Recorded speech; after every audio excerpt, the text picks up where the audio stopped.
Ambati Silks, Kanchipuram Saree Store, now in Vijayawada. Exclusive Pattu Sarees, Salwas and Lehengas. Shri గురుభ్యో నమః. శ్రీమాత్రే నమః. శ్రీకళ్యాణ గుణావహం రిపుహరం దుస్వప్నదోషాపహం గంగా స్నాన విశేష పుణ్యఫలదం గోదానతుల్యం నృణాం ఆయుర్వృద్ధిదముత్తమం శుభకరం సంతాన సౌభాగ్యదం నానాకర్మసు సాధనం సముచితం పంచాంగమాకర్ణ్యతాం సందర్శనం వితనుతే పితృదేవనృణాం మాసాబ్దవాసరదళైరథవోర్ధ్వగం యత్ సవ్యం క్వచిదుపైత్యపసవ్యమేకం జ్యోతిఃపరం దిశతు వత్స్వమితాం శ్రియం నః. అచింత్యావ్యక్తరూపాయ నిర్గుణాయ గుణాత్మనే సమస్త జగదాధారమూర్తయే బ్రహ్మణే నమః. శ్రీమాత్రే నమః. శ్రీ గురుభ్యో నమః. సత్యాభిఘ్నకరాబ్జోత్థాన్ పంచాశద్వర్ష పూజకాన్ సత్యప్రమోద తీర్థార్యాన్ నౌమిన్యాయ సుధారతాన్ ఉత్తరాది మఠాధీశాన్ సీతాపత్యర్చకాన్ మునీన్ రఘుత్తమ సకాశస్థాన్ సత్యాత్మానాం గురూన్ భజే. శ్రీమాత్రే నమః. సమస్త హైందవ జాతికి, భారతీయులందరికీ, ముఖ్యంగా నా ప్రియమైనటువంటి తెలుగు ప్రజలందరికీ కూడా శ్రీ పరాభవ నామ సంవత్సర ఉగాది శుభాకాంక్షలు. తిథేశ్చ శ్రియమాప్నోతి వారాత్ ఆయుష్యవర్ధనం నక్షత్రాత్ హరతే పాపం యోగాద్ రోగ నివారణం కరణాత్ కార్యసిద్ధి స్యాత్ పంచాంగ ఫలముత్తమం. మనము ప్రతిరోజు పంచాంగం వినాలి. అందులోనూ ముఖ్యంగా ఉగాది రోజున పంచాంగ శ్రవణము తప్పకుండా వినాల్సిందే. ఉగాది రోజున చేయవలసింది తైలాభ్యంగనము.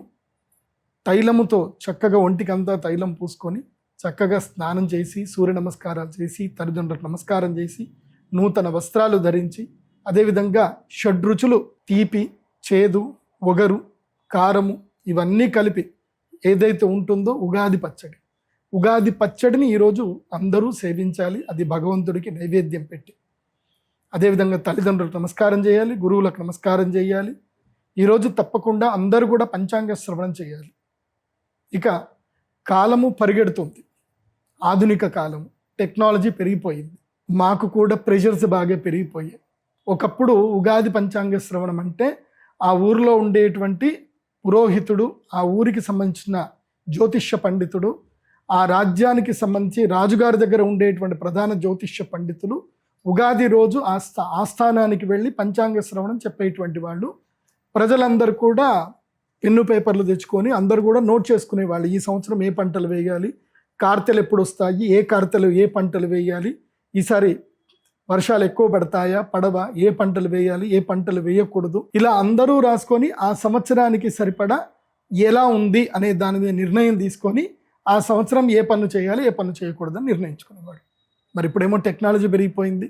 ముందుగానే అందరికీ రాశి ఫలాలు చెప్పే పరిస్థితి ఇప్పుడు వచ్చింది. కాబట్టి ఒకవేళ అందరూ కూడా ఉగాదికి ముందు ఈ రాశి ఫలాలు విన్నా కానీ మళ్ళీ ఉగాది రోజు కూడా మళ్ళీ రాశి ఫలాలు శాస్త్రరీత్యా వినాలి. కాబట్టి ఉగాది రోజు అందరూ తప్పకుండా ఈ రాశి ఫలితాల్ని మళ్ళీ వినండి.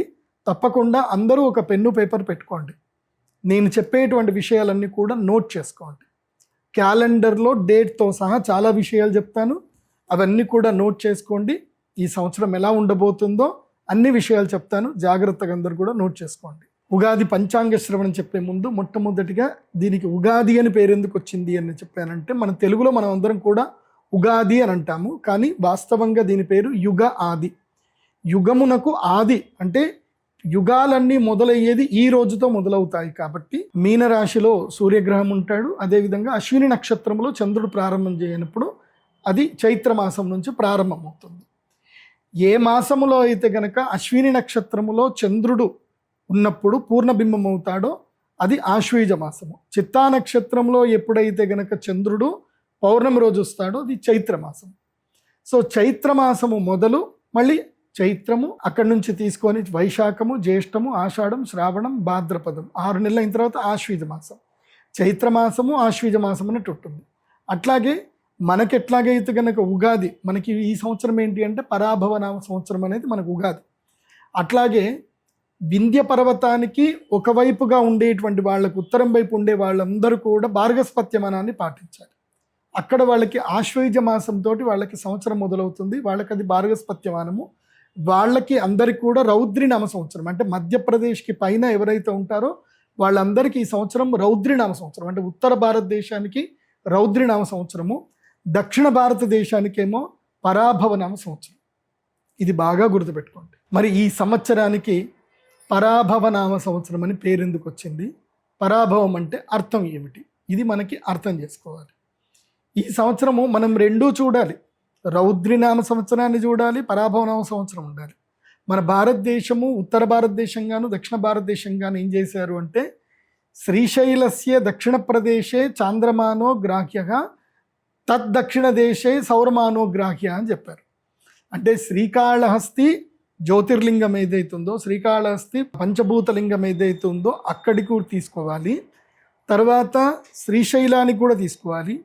శ్రీశైలం తర్వాత వింధ్య దేశం అంటే బైద్యనాథ్ జ్యోతిర్లింగం ఏదైతే మహాకాళేశ్వర్ ఏదైతే ఉంటుందో అక్కడికి కూడా తీసుకోవాలి. మహాకాళేశ్వరుడికి ఉత్తరం వైపు ఉన్నటువంటి యొక్క ప్రదేశం అంతా కూడా భార్గస్పత్యమానము. అలాగే మహాకాళేశ్వరుడికి, శ్రీశైలానికి, అదేవిధంగా శ్రీకాళహస్తి వరకు ఉన్న మధ్యప్రదేశం ఏదైతే ఉందో ఇక్కడంతా కూడా చాంద్రమానమే. శ్రీకాళహస్తి నుంచి దక్షిణ భాగం ఏదైతే ఉందో అంటే తమిళనాడు ప్రదేశం అంతా కూడా, కేరళ, తమిళనాడు ఆ ప్రదేశం అంతా కూడా ఏమిటంటే కనుక సౌరమానం అనేది తీసుకుంటారు. అంటే అక్కడ సూర్య సంక్రమణాన్ని బట్టి అక్కడ సంవత్సరం ఉంటుంది, ఇక్కడ చంద్ర సంక్రమణం బట్టి మనకు ఉంటుంది, అక్కడ గురుగ్రహ సంక్రమణం బట్టి ఉత్తర భారతదేశంలో ఉంటుంది. ఇది మనం తెలుసుకోవాలి. ఇక పరాభవనామ సంవత్సరం. ఈ పరాభవనామ సంవత్సరం యొక్క ముఖ్య ప్రధానంగా ఏమిటి అంటే పరాభవం. ఏంటి పరాభవం? అరే పరాభవం చూసావురా, పరాభవాలు చూస్తారా అంటే పరాభవం అంటే ఓడిపోవడం. ఇక్కడ నుంచి వీళ్ళు ఓడిపోతారు. ఎవరు ఓడిపోతారు? అందరూ ఓడిపోతారా అంటే కాదు. ఎవరైతే గనక మదగర్వముతో దర్పముతో ఉంటారో, ఎవరైతే ప్రజలని ఇబ్బంది పెట్టాలని చూస్తారో, ఎవరైతే దేశ వినాశనాన్ని కోరుకుంటారో, ఎవరైతే ప్రజా వినాశనాన్ని కోరుకుంటారో, ఎవరైతే స్వార్థ చిత్తముతో ఉంటారో, ఎవరైతే కుళ్ళు రాజకీయాల్ని పెంపొందింపజేస్తారో, స్వార్థం గురించి మనుషుల్ని వాడుకుంటారో, స్వార్థం గురించి దేవుళ్ళని అడ్డంగా పెట్టుకొని మనుషుల్ని తమ బానిసలుగా మార్చుకుంటారో అలాంటి వాళ్లకు ఇది పరాభవం. చెడ్డవాళ్లకు పరాభవం, మంచి వాళ్ళకి విజయ్. అర్థమవుతుంది కదా? అందుకే ఈ సంవత్సరం రెండు రకాలుగా ఉంది, రౌద్రి, పరాభవం. అంటే ఎవరైతే గనక మదగర్వంతో ఉంటారో చెడ్డవాళ్ళందరికీ పరాభవం ఈ సంవత్సరం తప్పకుండా జరుగుతుంది. కాబట్టి మంచి వాళ్ళందరూ సంతోషంగా ఉండండి, మీకేం కాదు. చెడ్డవాళ్ళందరూ కూడా ఇక మీకు శిక్ష పడే సమయం వచ్చింది, పరాభవం వచ్చే సమయం వచ్చింది అనేది గుర్తుపెట్టుకోండి.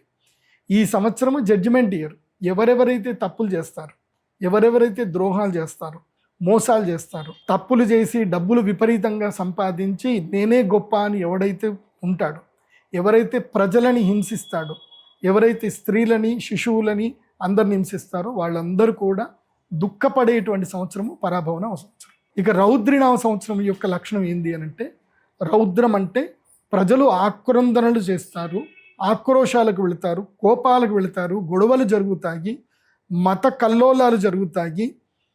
ఇవన్నీ కూడా ఎక్కడ జరుగుతాయి? మహాకాళేశ్వరుడికి ఉత్తరం వైపు గంతే జరుగుతుంది. అంటే బెంగాల్ కానీ, బీహార్ కానీ, అదేవిధంగా హర్యానా కానీ ఈ రాష్ట్రాలలో ఇక్కడ మత కల్లోలాలు ఎక్కువగా జరిగేటువంటి అవకాశం ఉంటుంది. ముఖ్యంగా మధ్యప్రదేశ్లోను, అదేవిధంగా ఉత్తరప్రదేశ్లోను కూడా మత ఛాందసవాదులు ఎక్కువ అవుతారు. వాళ్ళు చేసేటువంటి విచ్చలవిడితనాలకు సామాన్యులు కూడా బలయ్యే అవకాశం ఉంటుంది.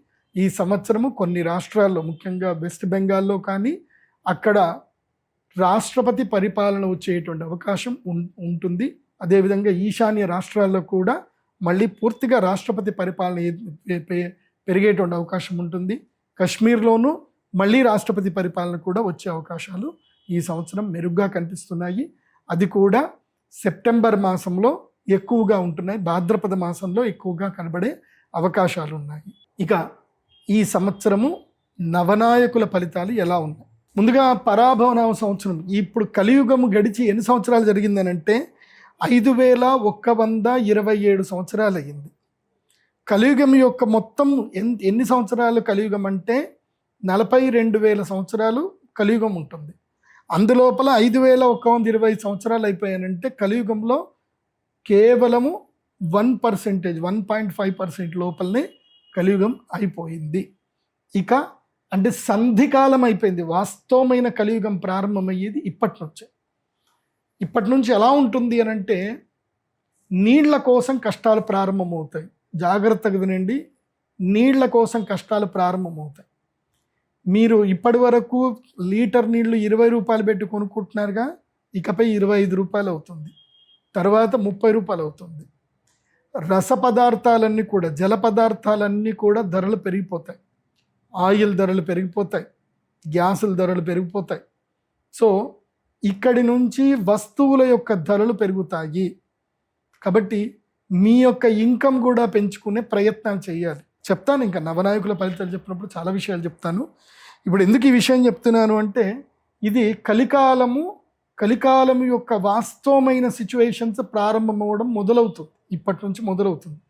ప్రజల్లో దైవం పట్ల భయం ఎక్కువగా పెరుగుతుంది, దైవం పట్ల సానుకూలత పెరుగుతుంది, భయం ఎక్కువ అవుతుంది, పాపభీతి పెరుగుతుంది. కాబట్టి ఎక్కువగా దేవాలయాలకు వెళతారు, దేవుళ్ళని శరణాగతి వెళతారు, యజ్ఞ యాగాదులు ఎక్కువగా జరుగుతాయి. ఈ సంవత్సరము బాగుంది. ఈ సంవత్సరము రాజాది నవనాయకుల యొక్క ఫలితాలు చూద్దాము. దానికన్నా ముందు ఈ సంవత్సరం ఎలా ఉంటుంది, పరాభవనామ సంవత్సరం యొక్క పేరుతోటి ఏముంటుంది అని చెప్పారు. పార్థివైర్ మండలీకైశ్చ సామంతైర్ దండనాయకై పీడ్యంతే వై ప్రజా సర్వా క్షుధార్థాశ్చ పరాభవే. పరాభవనవ సంవత్సరం ఎలా ఉంటుంది అనేది మనకి ఈ సంవత్సరం మొదల్లోనే తెలుస్తుందండి. ఏమని చెప్తున్నారు? పార్థివైర్ మండలీకైశ్చ సామంతైర్ దండనాయకై పీడ్యంతే ప్రజా పీడ్యంతే, ప్రజలు పీడింపబడతారు. సామంతరాజుల చేత కానీ, అదేవిధంగా దేశాలు కొట్లాడుకునే దానితోటి కానీ ప్రజలు విపరీతమైనటువంటి దుఃఖం పడతారు. ఇది వాస్తవమే. పరాభవనామ సంవత్సరం మొదలయ్యింది.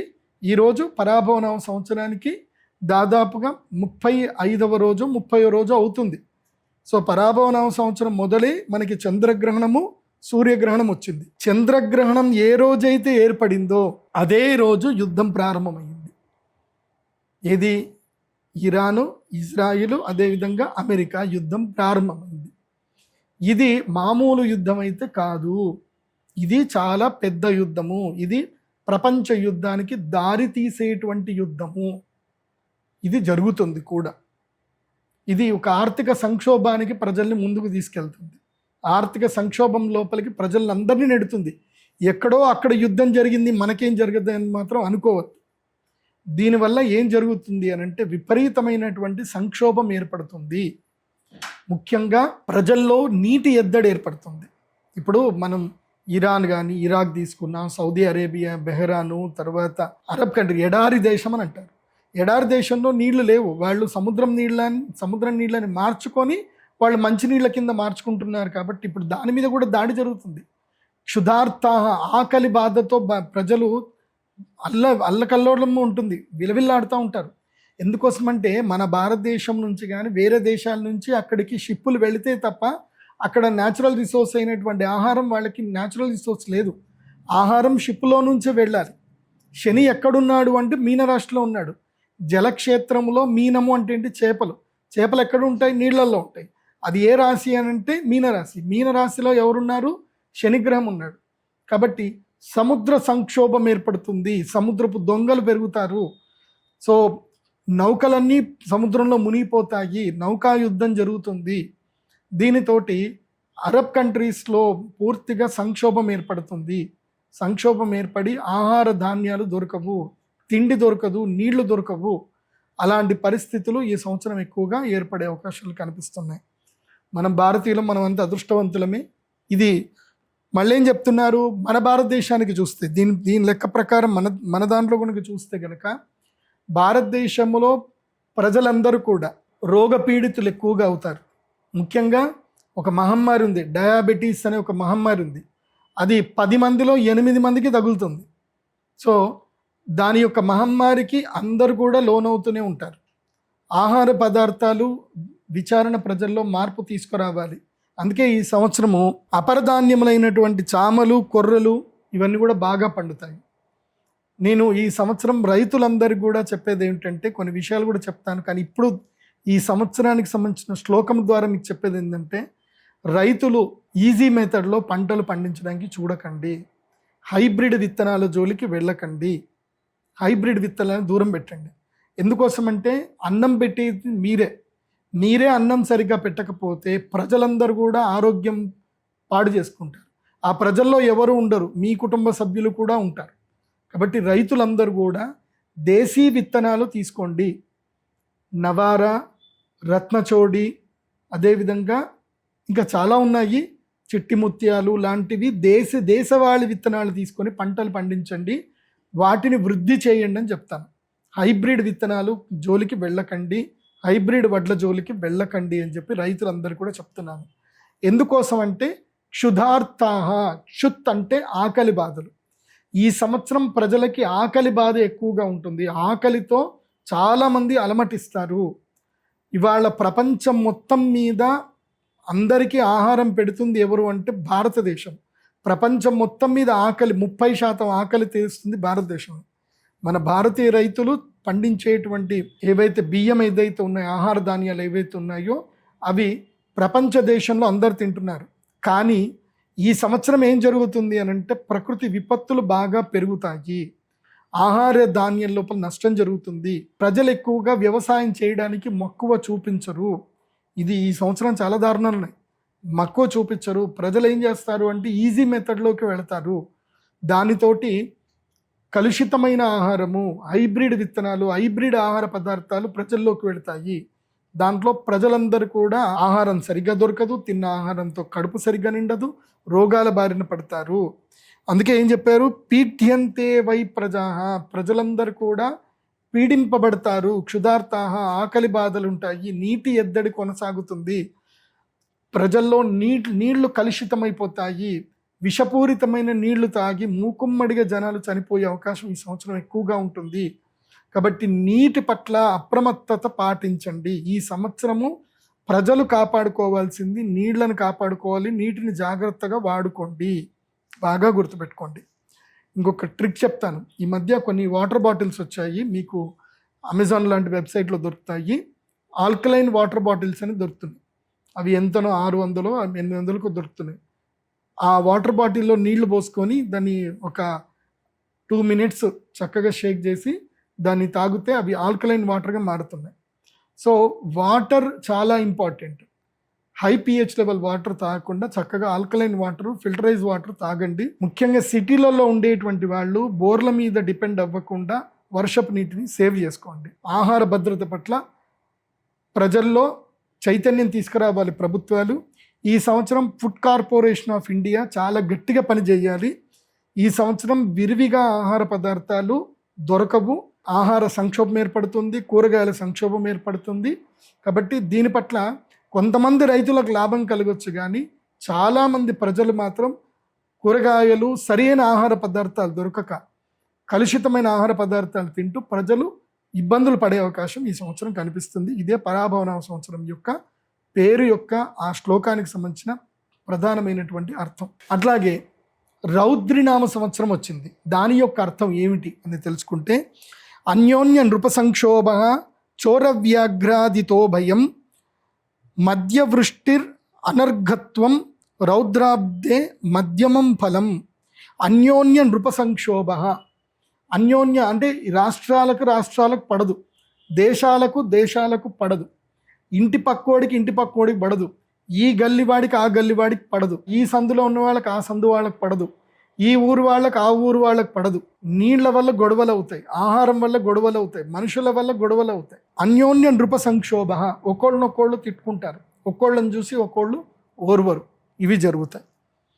చోరవ్యాఘ్రాదితో భయం, ఈ సంవత్సరం దొంగలు బాగా పెరిగిపోతారు.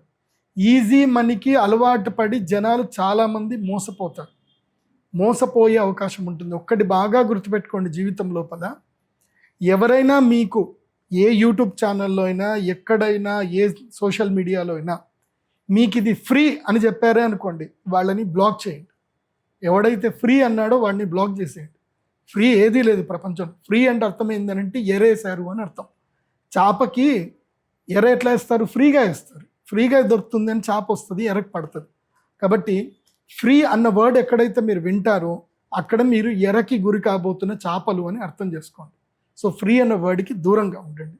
ఎందుకోసమంటే ఈ సంవత్సరము చోర అంటే దొంగల భయం ఎక్కువగా ఉంటుంది, బాగా గుర్తుపెట్టుకోండి. అది కాకుండా ఎవడైనా సరే మీరు 1,00,000 రూపాయలు ఇవ్వండి, మీకు నెలకి 5 రూపాయల వడ్డీ ఇస్తాము, 10 రూపాయల వడ్డీ ఇస్తాము అని అంటే మాత్రం నమ్మకండి. ప్రామిసరీ నోట్లు, చెక్కులు ఎందుకు పని చెయ్యవు. మీరు కోర్టు చుట్టూ తిరగడం తప్ప ఎవ్వరికి ప్రయోజనం ఉండదు. కొంతమంది ప్రయోజనం ఉంటుంది, అడ్వకేట్లకు ప్రయోజనం ఉంటుంది, కోర్టులో ఉండేటువంటి టీ కొట్టు వాడి ప్రయోజనం ఉంటుంది, టిఫిన్ సెంటర్ వాళ్ళకి ప్రయోజనం ఉంటుంది, మిమ్మల్ని అటు ఇటు తిప్పేటువంటి డ్రైవర్ల ప్రయోజనం ఉంటుంది తప్ప మీకు ₹1 కూడా రాదు. కాబట్టి ఈ 2 రూపాయల వడ్డీ మీకు బ్యాంకు వడ్డీ కన్నా ఎవరైనా ఎక్కువ వడ్డీ ఇస్తున్నారు అని చెప్పినా, ప్రామిసరీ నోట్ల మీద మీరు డబ్బులు వడ్డీలకు ఇచ్చినా మీరు మోసపోతారు. కాబట్టి ఈ సంవత్సరము దొంగల భయం ఎక్కువగా ఉంటుంది, మోసగాళ్ల భయం ఎక్కువగా ఉంటుంది. అట్లాగే మార్కెట్లో కొత్త రకమైన మోసాలు దిగుతారు. ఏమిటంటే మా దగ్గర యాంటీ మ్యాటర్ ఉందని, మా దగ్గర సరికొత్తమైనటువంటి పదార్థం ఉందని, ఇది రేర్ ఎర్త్ మెటీరియల్ అని, ఇరీడియం అని, తర్వాత యురేనియం అని చెప్పి ఇవన్నీ కూడా చెప్పుకుంటూ ఇవన్నీ మా దగ్గర ఉన్నాయి, సీక్రెట్గా ఉన్నాయి, ఇవి అమ్ముతే కొన్ని కోట్ల రూపాయలు వస్తాయి, మాకు మీరు కొంచెం పెట్టుబడి సాయం చేయండి, అమ్మడానికి పెట్టుబడి సాయం చేయండి అని చాలామంది మోసగాళ్ళు మీ దగ్గరికి వస్తారు. అవి అన్నీ అబద్ధాలు. ఈ ప్రపంచంలో రేర్ ఎర్త్ మెటీరియల్స్ ఏవి లేవు. అవి ఉన్నా కానీ దాని మీద ఆల్రెడీ భారతీయ నిఘా వ్యవస్థ చాలా ఎక్కువగా ఉంటుంది. కాబట్టి వాటి పట్ల ఏవి వెళ్ళకండి. ఈ రైస్ పుల్లింగు వాటి మోసాల జోలికి వెళ్ళకండి. ఈ సంవత్సరము దొంగలు కొత్త మేకప్ వేసుకొని వస్తారు, సరికొత్త మేకప్ వేసుకొని దొంగలు వస్తారు. కాబట్టి ఈ సైబర్ మోసాలు కానీ, మిమ్మల్ని డిజిటల్ అరెస్ట్ చేసామని చెప్పి మీరు ఓటీపీలు చెప్పండి అను వెరైటీ వస్తారు. కాబట్టి ఈ సంవత్సరము చదువు రానటువంటి వారైనా, చదువు వచ్చిన వారైనా మీ యొక్క నెట్ బ్యాంకింగ్ని పూర్తిగా సేవ్ చేసుకొని ఏదైతే ఉంటుందో చిన్న ఫోన్లు వాడండి. ఈ సంవత్సరం అయితే నేను అందరికీ ఏం చెప్తాను అంటే నోకియా ఫోన్లు వాడండి అని చెప్తాను. చిన్న కీప్యాడ్ ఫోన్లు ఉంటాయి కదా, అవి వాడండి. అవి వాడితే మీరు సైబర్ మోసగాళ్ళు ఎరపడరు. ఎందుకోసం అంటే ఈ సంవత్సరము సైబర్ మోసగాళ్ళు చాలా ఎక్కువగా తయారవుతారు. మీకు తెలియకుండానే మీ మొబైల్లోనే మీకు యాప్లు డౌన్లోడ్ అయిపోతాయి, మీ యొక్క ఓటీపీలు వాళ్ళే హ్యాక్ చేస్తారు, మీ బ్యాంకులో ఉన్న డబ్బంతా ఖాళీ అయిపోతుంది. చాలా జాగ్రత్తగా ఉండండి. స్మార్ట్ ఫోన్లు వినియోగించే విషయంలో, నెట్ బ్యాంకింగ్ విషయంలో చాలా అప్రమత్తంగా ఉండండి. నేనైతే క్లియర్గా చెప్తాను, నెట్ బ్యాంకింగ్ ఏదైతే వాడుతున్నారో ఆ ఫోన్ని సపరేట్గా పెట్టండి. మీరు రెగ్యులర్గా వాడే ఫోన్ ఒకటి పెట్టుకోండి. రెగ్యులర్గా మీరు వాడే అకౌంట్ ఏదైతే ఉందో దాంట్లో కొంచెమే బ్యాలెన్స్ ఉంచుకోండి, ఎక్కువ బ్యాలెన్స్ ఉంచుకోకండి. మీ ఎక్కువ మొత్తం డబ్బున్న వాటికి నెట్ బ్యాంకింగ్ ఫెసిలిటీస్ తీసేసుకోండి. మీరు డైరెక్ట్గా బ్యాంకులో వెళ్ళి మీరు చెక్ సంతకం పెట్టి ఆర్టీజీఎస్ చేస్తే తప్ప వెళ్లకుండా అలాంటి బ్యాంక్ అకౌంట్ ఒకటి పెట్టుకొని దాంట్లో ఎక్కువ మొత్తం డబ్బులు పెట్టుకోండి, సేఫ్గా ఉంటారు. లేదంటే ఉన్న డబ్బంతా కూడా ఖాళీ అయిపోతుంది. చాలా జాగ్రత్తగా ఉండండి. ఇక వ్యాఘ్ర భయం అని కూడా ఉంది. చిరుత పులులు, అదేవిధంగా పులులు ఊర్లోకి వస్తాయి. ఎందుకోసం అంటే మనం అడవులన్నింటినీ మనం తినేస్తున్నాం కదా, పోడు భూములు అని చెప్పి. మనం అడవులు మొత్తం తిన్నాక పులులకి, చిరుత పులులకు ఉండడానికి ప్రదేశం ఎక్కడ ఉంది? కాబట్టి క్రూర మృగాలు ఊరి లోపలికి వస్తాయి. దీనివల్ల ప్రజలకి చాలా ఇబ్బందులు జరుగుతాయి. నేను అటవీ శాఖ అధికారులకు చెప్పేది ఏంటంటే, మీరు అడవిలో పులులకి తగ్గట్టుగా ఆహారం ఉండేటట్టుగా ఇంకా ఏమైనా జంతువుల్ని పెంచండి. ఇంకా జింకల్ని ఎక్కువగా పెంచండి, వాటికి ఆహారం రావాలి కదా. నాకు ఎందుకో డౌట్ వస్తుంది, అడవిలో మేకల్ని ఎందుకు పెంచరు, గొర్రెల్ని ఎందుకు పెంచరు అటవీ శాఖ వాళ్ళని? అవి పెంచితే పిల్లలు హాయిగా తినేసి వాటి జోలికి మన మనుషుల జోలికి రావు కదా. సో అది ఏమన్నా ఉంటే ఐడియా ఉంటే ఫాలో చేయండి. మాకు ఆ రూల్స్ అయితే తెలియవు. కాకపోతే ఈ సంవత్సరము అడవి మృగాల వల్ల మాత్రం గిరిజనులకి కీడు ఉంటుంది, గిరిజనులకి సంక్షోభం అయితే ఉండే అవకాశం ఉంటుంది. ఏదో చిన్న చితికైతే మరణాలు అయితే జరిగే అవకాశం ఉంటుంది. జాగ్రత్తగా ఉండండి. ఇక మధ్యవృష్టిర్ అనర్ఘత్వం చ. మధ్యవృష్టికి ఈ సంవత్సరం వర్షాలు మధ్యంగా ఉంటాయి, ఎక్కువగా పడవు, సాధారణమైన వర్షాలు మాత్రం ఉంటాయి. అండ్ ఇంకొకటి కూడా చెప్పబోతున్నాను, ఇది భవిష్యవాణి. రాబోయే 3 సంవత్సరాలకి అంటే ఇంకో 2 సంవత్సరాల్లోనే శనిగ్రహము రోహిణీ నక్షత్రంలో ప్రవేశిస్తాడు. శనిగ్రహము రోహిణీ నక్షత్రంలో ప్రవేశించగానే సంక్షోభం ఏర్పడుతుంది. చుక్క నీరు దొరకడం కూడా కష్టమవుతుంది. నదులన్నీ ఎండిపోతాయి. మీరు కల్కి సినిమా చూశారు కదా, అది ఆయన డైరెక్టర్ ఏమి మామూలుగా ఏం స్క్రిప్ట్ రాయలేదు, కరెక్ట్గానే రాశాడు. గంగ ఎండిపోతుంది, ఆఖరికి చుక్క నీరు కూడా పడనప్పుడు, గంగ ఎండిపోయినప్పుడు నేను పుడతాను అని చెప్పేసి అని కల్కి వస్తాడు అని చెప్పి అయితే చెప్పారు, అది వాస్తవమే. సో నీరు ఎండిపోతుంది, నదీ జలాలు కలుషితమవుతాయి. నేను ప్రభుత్వాలకు రిక్వెస్ట్ చేసేది ఏంటంటే, ముఖ్యంగా ఈ రాబోయే పుష్కరాలు రాబోతున్నాయి కాబట్టి గోదావరి నదికి గౌరవ చంద్రబాబు నాయుడు గారు, అదేవిధంగా పవన్ కళ్యాణ్ గారు, అదేవిధంగా శ్రీ రేవంత్ రెడ్డి గారు, బట్టి విక్రమార్క గారు, మీ అందరికీ నేను రిక్వెస్ట్ చేసేది ఏంటంటే, నదీ జలాలని సంరక్షించండి.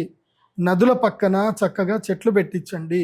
ఘాట్ల దగ్గర కలుషితం కాకుండా గాడ్లని పెట్టించండి. ఎందుకోసమంటే ఈ సంవత్సరము నీటిలో పడి చనిపోయే వాళ్ళు ఎక్కువగా ఉంటారు.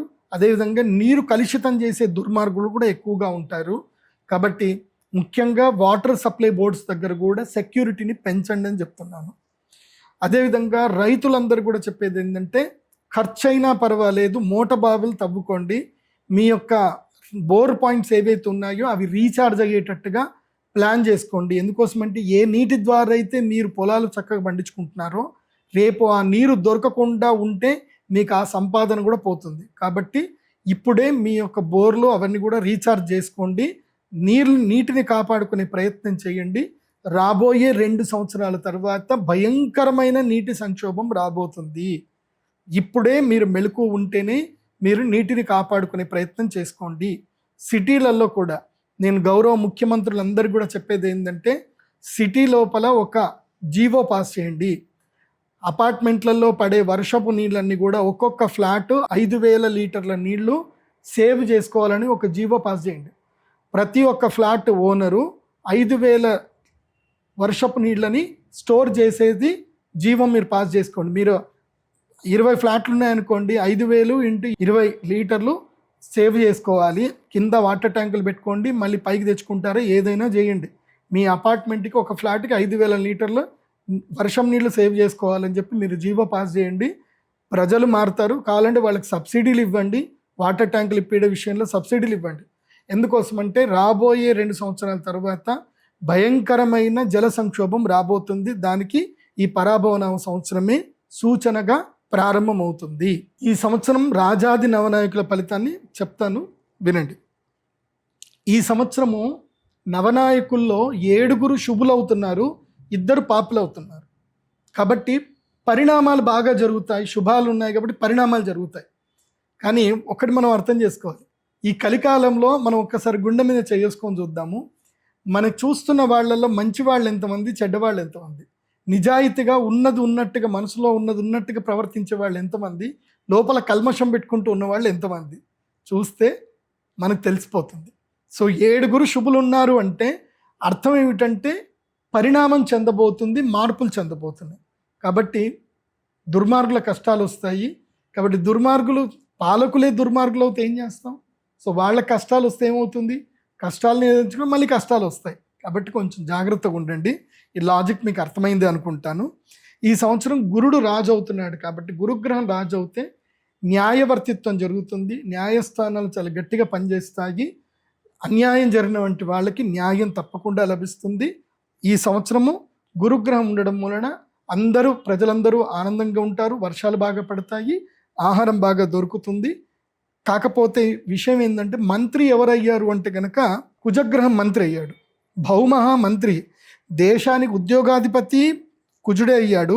కాబట్టి కుజుడు ఉద్యోగాధిపతి అయ్యాడు, అశ్వాధిపుడు అయ్యాడు. కాబట్టి ఏమవుతుందంటే యుద్ధ భయం ఉంటుంది, దేశానికి యుద్ధ భయం ఉంటుంది. అదేవిధంగా రక్షణ శాఖకి బలమైన పగ్గాలు వస్తాయి. రక్షణ శాఖ చాలా గట్టిగా పనిచేస్తుంది. ఈ దేశంలో, భారతదేశంలో అయితే కొన్ని రాష్ట్రాల్లో, ముఖ్యంగా వెస్ట్ బెంగాల్లో మాత్రం ఎట్టి పరిస్థితుల్లో రాష్ట్రపతి పరిపాలన వస్తుంది. కాశ్మీర్లో కూడా రాష్ట్రపతి పరిపాలన ఏర్పడే అవకాశం ఈ సంవత్సరం ఉంటుంది. ఇక అర్ఘాధిప అంటే చక్కగా వర్షాలు. అర్ఘము అంటే ఏంటి? మేఘాలు. మేఘాలకు అధిపతి ఎవరు అంటే ఇందుహు, చంద్రుడు వచ్చాడు. కాబట్టి ఏం జరుగుతుందంటే వర్షాలు మంచిగానే పడితే కుంభవృష్టి పడుతుంది. ఈసారి కూడా క్లౌడ్ బస్ట్లు ఉంటాయి, బాగానే ఉంటుంది. సస్యాధిప దేవాదయ అధిప సస్యాధిప అంటే చక్కగా సస్యములు పెంచే విషయంలో కానీ, దేవాదయ అంటే దేవతలకు సంబంధించిన అధిపతి కానీ, దేవాలయాలకు అధిపతి కానీ ఈ సంవత్సరం గురువు అయ్యాడు కాబట్టి ఈ సంవత్సరం ప్రజలు ఎక్కువగా భక్తి విశ్వాసాల పట్ల అప్రమత్త చూపిస్తారు. ఎక్కువగా దేవాలయాలు ఎక్కువగా వెళతారు ప్రజలు. హుండీలలో మాత్రం డబ్బులు వేయకండి ప్రజలు. ఎందుకోసమంటే ఎండోమెంట్ పరిధిలో ఉన్న దేవాలయాల్లో డబ్బులు వేయకండి, హుండీలో డబ్బులు వేయకండి. యజ్ఞ యాగాదులు కర్మలు చేయండి. ఎవరైతే గురువులు, ఎవరైతే స్వాములు, శృంగేరి పీఠము, కంచి పీఠము, అదేవిధంగా ద్వారకా పీఠము, ఉత్తరాది పీఠము, ఉడిపి పీఠాధిపతులు ఇలాంటి మఠాలకు వెళ్ళండి. అక్కడ పీఠాధిపతులకు మీరు గుళ్ళో వేయాలనుకున్నదంతా కూడా అక్కడ ఇవ్వండి. ఎందుకోసమంటే ధర్మాన్ని కాపాడుతుంది పీఠాధిపతులు. వాళ్ళు చెప్పడం వల్ల, మాలాంటి శిష్యులను వాళ్ళు తయారు చేయడం వల్ల, మేము మీ అందరికీ చెప్పడం వల్ల దేవాలయాలు అందరికీ వెళుతున్నారు. కాబట్టి ఆ దేవాలయాల్లో మీరు వేశారనుకోండి, ఆ మీరు హుండీలో వేసిన డబ్బులు నిరర్థకంగా పోతున్నాయి. కాబట్టి హుండీలో డబ్బులు వేయకండి. మఠాలలో పీఠాధిపతుల దగ్గరికి వెళ్ళి అక్కడ డబ్బులు వేయండి. ఎందుకోసమంటే ఈ సంవత్సరం యజ్ఞయాగాది కర్మలు పెరుగుతాయి, ధర్మం వృద్ధి జరుగుతుంది, గోసంపద వృద్ధి జరుగుతుంది. ఎవరైతే గోవులను కాపాడుతున్నారో, ధర్మాన్ని కాపాడుతున్నారో వాళ్ళతోటి మీరు అందరూ ఉండండి. ఇక సేనాధిపతి ఎవరు అవుతున్నారు అంటే ఇందుహు.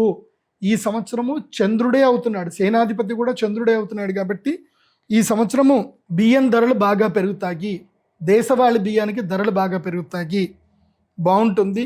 సైన్యం కూడా గట్టిగానే పనిచేస్తారు. ఇక పరీక్షకుడు, గ్రామ నాయకుడు గురువు అవుతున్నారు.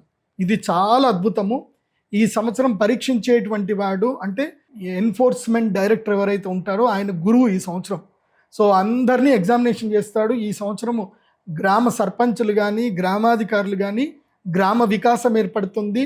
గ్రామంలో ఉన్న ప్రజలందరూ కూడా ఐకమత్యంగా ఉంటారు. ఉండి తమ గ్రామం లోపల సహకార సంఘాలు పెట్టుకొని ప్రజలు డెవలప్ అవుతారు. ఈ సంవత్సరం నుంచి గ్రామాల్లో అవేర్నెస్ ఎక్కువగా పెరుగుతుంది, బాగుంటుంది ఈ సంవత్సరం. తర్వాత రసాధిపుడు, తర్వాత వస్త్రాధిపుడు శని అయ్యాడు.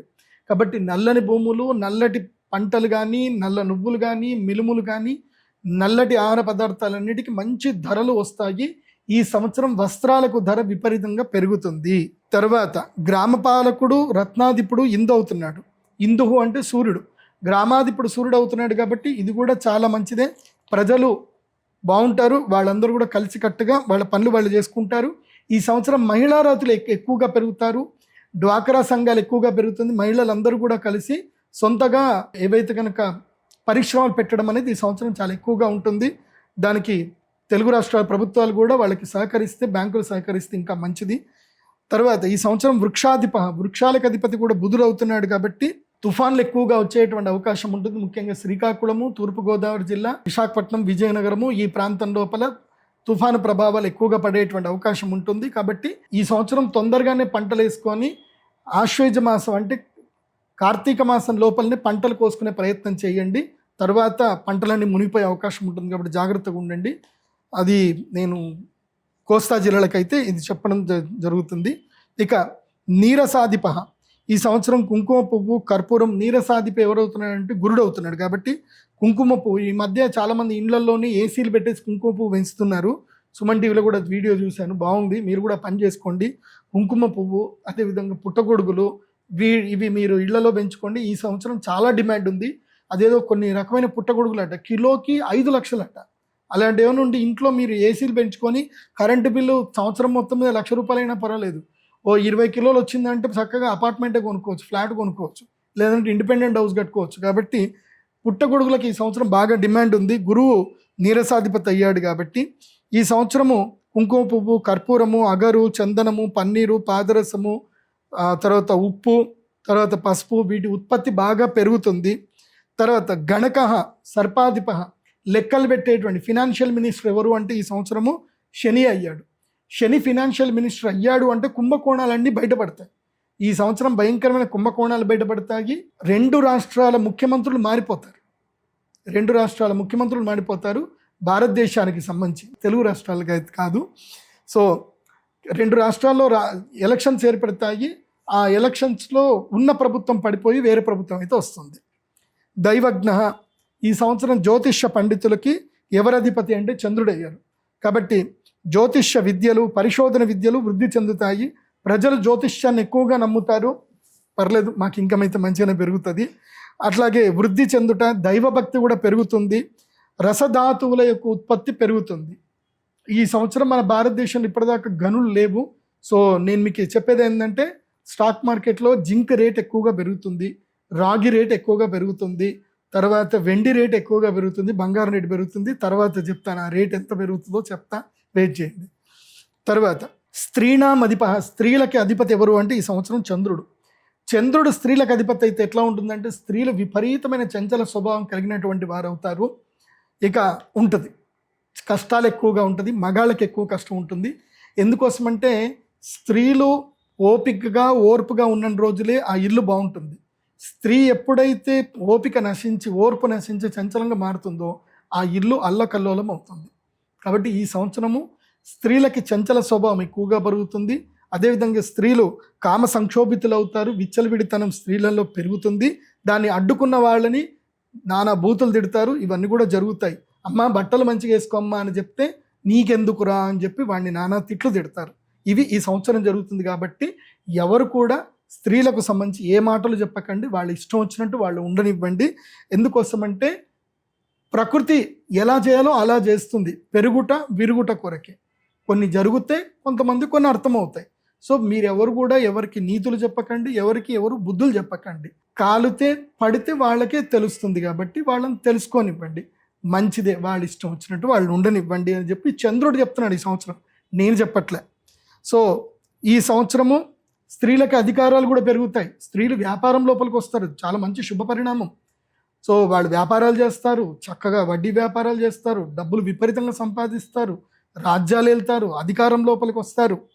మళ్ళీ ఇది కూడా ఇంకోటి చెప్తున్నాను, తమిళనాడులో మళ్ళీ ఎంజీఆర్ జయలలిత ఏదైతే గనక రాజకీయం క్రియేట్ చేశారో మళ్ళీ తమిళనాడులో అలాంటి మొదలవుతుంది. వాళ్ళ పేర్లు నేను చెప్పను, మీకు తెలుసు. ఇక వర్షాలకు అధిపతి కూడా బుధుడు అవుతున్నాడు కాబట్టి ఎక్కువగా గాలితో కూడుకున్నటువంటి వర్షాలు ఎక్కువగా పడతాయి, తుఫాన్లు ఎక్కువగా వస్తాయి. అయితే ఈ సంవత్సరము వైద్య శాఖల్లో కూడా మంచి మార్పులు వచ్చేటువంటి అవకాశం ఉంటుంది. డాక్టర్లు బాగా సంపాదించుకుంటారు ఈ సంవత్సరం, అంటే రోగాలు ఎక్కువగా పెరుగుతాయని అర్థం. ఇవి నవనాయకుల ఫలితాలు అయితే మనం తెలుసుకున్నాము. ఈ పరాభవ నవ సంవత్సరంలో వ్యవసాయం ఇది చాలా బాగా అందరు కూడా రైతులందరూ కూడా చూసి తెలుసుకోండి. ఇప్పుడు ఏదైతే కనుక సంక్షోభం ఏర్పడిందో ఇప్పుడు ఆలుగడ్డ ఉల్లిగడ్డ రేట్లు అయితే ఇప్పుడు పడిపోతున్నాయి, పర్వాలేదు. కానీ ఈ సంక్షోభం ఎప్పటి దాకా ఉంటుందంటే అక్షయ తృతీయ వరకు మాత్రమే ఈ సంక్షోభం ఉంటుంది. అక్షయ తృతీయ తర్వాత మళ్ళీ నార్మల్ స్టేజ్కి వచ్చేస్తుంది. యుద్ధ తీవ్రత, యుద్ధ వాతావరణం తగ్గిపోతుంది. మళ్ళీ ఆయిల్ రేట్లు నార్మల్కి వచ్చేస్తాయి, సర్వసాధారణంగా అయిపోతుంది. కానీ ఒకేసారి ఎక్స్పోర్ట్స్ ఎక్కువగా పెరిగిపోతాయి ఈ సంవత్సరం. అక్షయ తృతీయ తర్వాత ఎక్స్పోర్ట్స్ పెరుగుతాయి. ఉల్లిగడ్డలు విదేశాలకు ఎక్కువగా వెళ్ళిపోతాయి, ఆలుగడ్డలు ఎక్కువగా వెళ్ళిపోతాయి. కాబట్టి ఏం జరుగుతుంది అని అంటే ఈ సంవత్సరము పళ్ళ ధరలు బాగా పెరిగిపోతాయి. మామిడి పళ్ళ ధరలు విపరీతంగా పెరిగిపోతాయి. అండ్ వడగళ్ళ వానలు పడతాయి. అదేవిధంగా కూరగాయల ధరలు బాగా పెరుగుతాయి. నేను ఈ భాగ్యనగరానికి సిటీస్కి దూరంగా ఉండేటువంటి రైతులకు చెప్పేది ఏంటంటే కొత్తిమీర బాగా పెంచండి, పాలకూర బాగా పెంచండి. కొత్తిమీర పాలకూరతోటి మీరు లక్షల రూపాయలు సంపాదించవచ్చు. అదేవిధంగా టొమాటో కేవలము ఒక 5 రోజులు మాత్రం రాజ్యం వెళ్తుందండి. ఆ 5 రోజుల్లో టమాటా రేట్ ఇట్లా 100 రూపాయలకి రీచ్ అయిపోతుంది. 5-10 రోజులు అయితే కనుక టమాటా సంక్షోభం ఉంటుంది. అదేవిధంగా ఆలుగడ్డతో సంక్షోభం ఏర్పడుతుంది. తర్వాత ఉల్లిపాయలలో అందులోనూ తెల్ల ఉల్లిపాయలకైతే విపరీతమైన డిమాండ్ పెరుగుతుంది. సో ఈ సంవత్సరం ఉల్లిపాయ కన్నీరు పెట్టిస్తుంది. సో ఇవన్నీ జరుగుతాయి. రైతులకి కొంచెం లాభం అయితే కలుగుతుంది. కానీ సామాన్య ప్రజలకు, రిటైలర్స్ ఎవరైతే ఉంటారో కొనుక్కునేటువంటి ప్రజలకు మాత్రం అమ్మ ఉల్లిపాయ ధర పెరిగిపోయిందే అని బాధ అయితే కలుగుతుంది. కాబట్టి అక్షయ తృతీయ తర్వాత జూన్ జూలై నెలల్లో ఏదైనా ఒక 10 రోజులు మాత్రం ముఖ్యంగా టమాటా రైతులకు మాత్రం లాభం వచ్చే అవకాశం ఉంటుంది. కానీ అది కూడా చెప్తున్నాను, ఈ సంవత్సరము క్షుధార్త ప్రజలు ఆకలి బాధలు పడతారని ఉంది కాబట్టి ఇది విషయం చెప్తున్నాను. ఒకవేళ ధర సరిగ్గా లేకపోయినా, ఎందుకోసం అంటే కొంచెం దళారులు మోసం చేస్తారు. నిజంగా డిమాండ్ ఉంటుంది కానీ దళారుల మధ్యలో మోసం చేస్తారు. డిమాండ్ లేకుండా ఉండడానికి వాళ్ళు మీకు తక్కువ ధరకి ఇస్తారు. తక్కువ ధరకి రైతులు అమ్ముకోకండి. అంత అవసరం పెడితే టమాటాలు కట్ చేసేసుకొని వాటి కొంచెం ఉప్పు జల్లేసి ఎండబెట్టి పొడి చేసుకొని అమ్ముకోండి. అది కూడా మంచి 300 రూపాయల కిలో పోతుంది. కంగారు పడొద్దు. ఉల్లిపాయల ధర అయితే పెరుగుతుంది, టమాటా ధర అయితే తప్పకుండా మిమ్మల్ని కింగ్ చేస్తుంది. ఈ సంవత్సరం రైతులకి మంచి లాభదాయకంగా ఉంటుంది. కూరగాయలు, పండ్లు, ముఖ్యంగా మునగకాయలు, మునగాకులు కానీ ఆకుకూరలు కానీ పండించే రైతులకు మంచి లాభం ఉంటుంది. అదేవిధంగా ఏదైతే కనుక బ్రొకోలీ అనే ఒక పంట ఉంటుంది, గోబీ లాంటిది, అది కూడా మంచి లాభదాయకం ఇస్తుంది. ఈ సంవత్సరం రైతులకైతే లాభంగా ఉంది. వరి విషయంలో మాత్రం బాయిల్డ్ రైస్ మాత్రం సేల్ చేయకండి. రైతులు సొంతగానే నవారా లేదా చిట్టి ముత్యాలు లేదా రత్నచౌడి, ఇక ఏవైనా దేశవాళీ రకానికి సంబంధించిన విత్తనాలను పెట్టి పండించే ప్రయత్నం చేయండి. రైతులకు ఇది చాలా మంచిది. నేను మళ్ళీ చెప్తున్నాను, అది 160 రూపాయల కేజీ అంటే 10,000 రూపాయలకు పైగా ఒక క్వింటాల్ వెళ్తుంది. నవారా, రత్నచౌడి అలాంటి బియ్యం పెట్టండి, మంచి జరుగుతుంది. అలాంటి వడ్లు పెట్టండి, బాగుంటుంది. పరాభవన సంవత్సరంలో ఇక్కడ ఆల్రెడీ చెప్పారు ఏంటంటే రాజులు కొట్లాడుకుంటారు అని చెప్పారు. ఇక్కడ ఏం జరుగుతుందనంటే సింపుల్ చెప్పాలి అంటే కెమెరాల ముందేమో అరుచుకుంటారు, కెమెరాల వెనుకేమో చక్కగా పార్టీలు చేసుకుంటారు. కాబట్టి సామాన్య ప్రజలు, కార్యకర్తలు ఎలాంటి రియాక్ట్ అవ్వకండి. ప్రశాంతంగా తిన్నామా, పడుకున్నామా, తెల్లారిందా, ఎవరు ఏదంటే జై అనండి, కానీ మీరు మాత్రం కొట్లాడుకోకండి. అది విషయం చెప్తున్నా. ఎందుకోసం అంటే వాళ్ళు కొట్లాడుకుంటున్నారని చెప్పి రాజులు ఎప్పుడు యుద్ధంలో దిగరు, సైనికులే యుద్ధంలో దిగుతారు. నష్టపోయేది సైనికులే. ఇది బాగా మీరు గుర్తుపెట్టుకోండి. అది కాకుండా ఇంకొక విషయం ఏమిటంటే కనుక ఈ సంవత్సరము ముఖ్యమంత్రులు మారుతారు, ఉప ముఖ్యమంత్రులు ముఖ్యమంత్రులు అవుతారు. ముఖ్యమంత్రులు కొన్ని రోజుల కోసం అని చెప్పి వేరే పదవులకు వెళ్ళడమో, వేరే పనుల కోసం వెళ్ళడమో, లేదా ఆరోగ్యం బాగాలేకపోవడమో, ఇలాంటివి కొన్ని జరుగుతాయి. అదేవిధంగా తమిళనాడు రాజకీయంలో మళ్ళీ పునరావృతం అవుతుంది. ఎంజీఆర్, జయలలిత ఎలాగైతే ఉన్నారో అలాగే కొత్తగా ఒక నటుడు, ఒక నటీమణి, వాళ్ళు ఎంజీఆర్ గారి వృత్తాంతంని మళ్ళీ వాళ్ళు రిపీట్ చేస్తారు. తమిళనాడులో మళ్ళీ అదే రాజకీయం మొదలవుతుంది. సో భవిష్యత్తులో తమిళ రాజకీయం లోపల మళ్ళీ ఒక స్త్రీ ముఖ్యమంత్రి కాబోతుంది. దానికి ఇప్పుడు సన్నాహాలు ప్రారంభమవుతాయి. కాకపోతే ఇంకొక 7 సంవత్సరాలు పడుతుంది. 7-8 సంవత్సరాలు, 10 సంవత్సరాల తర్వాత ఆమెనే ముఖ్యమంత్రి అవుతుంది. సో ఆమె ఎవరో మీకు తొందరగా మీకు కూడా తెలుస్తుంది. చెప్తాను, అక్కడ ప్రారంభమైనప్పుడు చెప్తాను. ఇప్పుడే పేర్లు చెప్పడం వద్దు. కాబట్టి వాళ్ళు కూడా ముఖ్యమంత్రులు అయ్యే అవకాశం ఉంటుంది.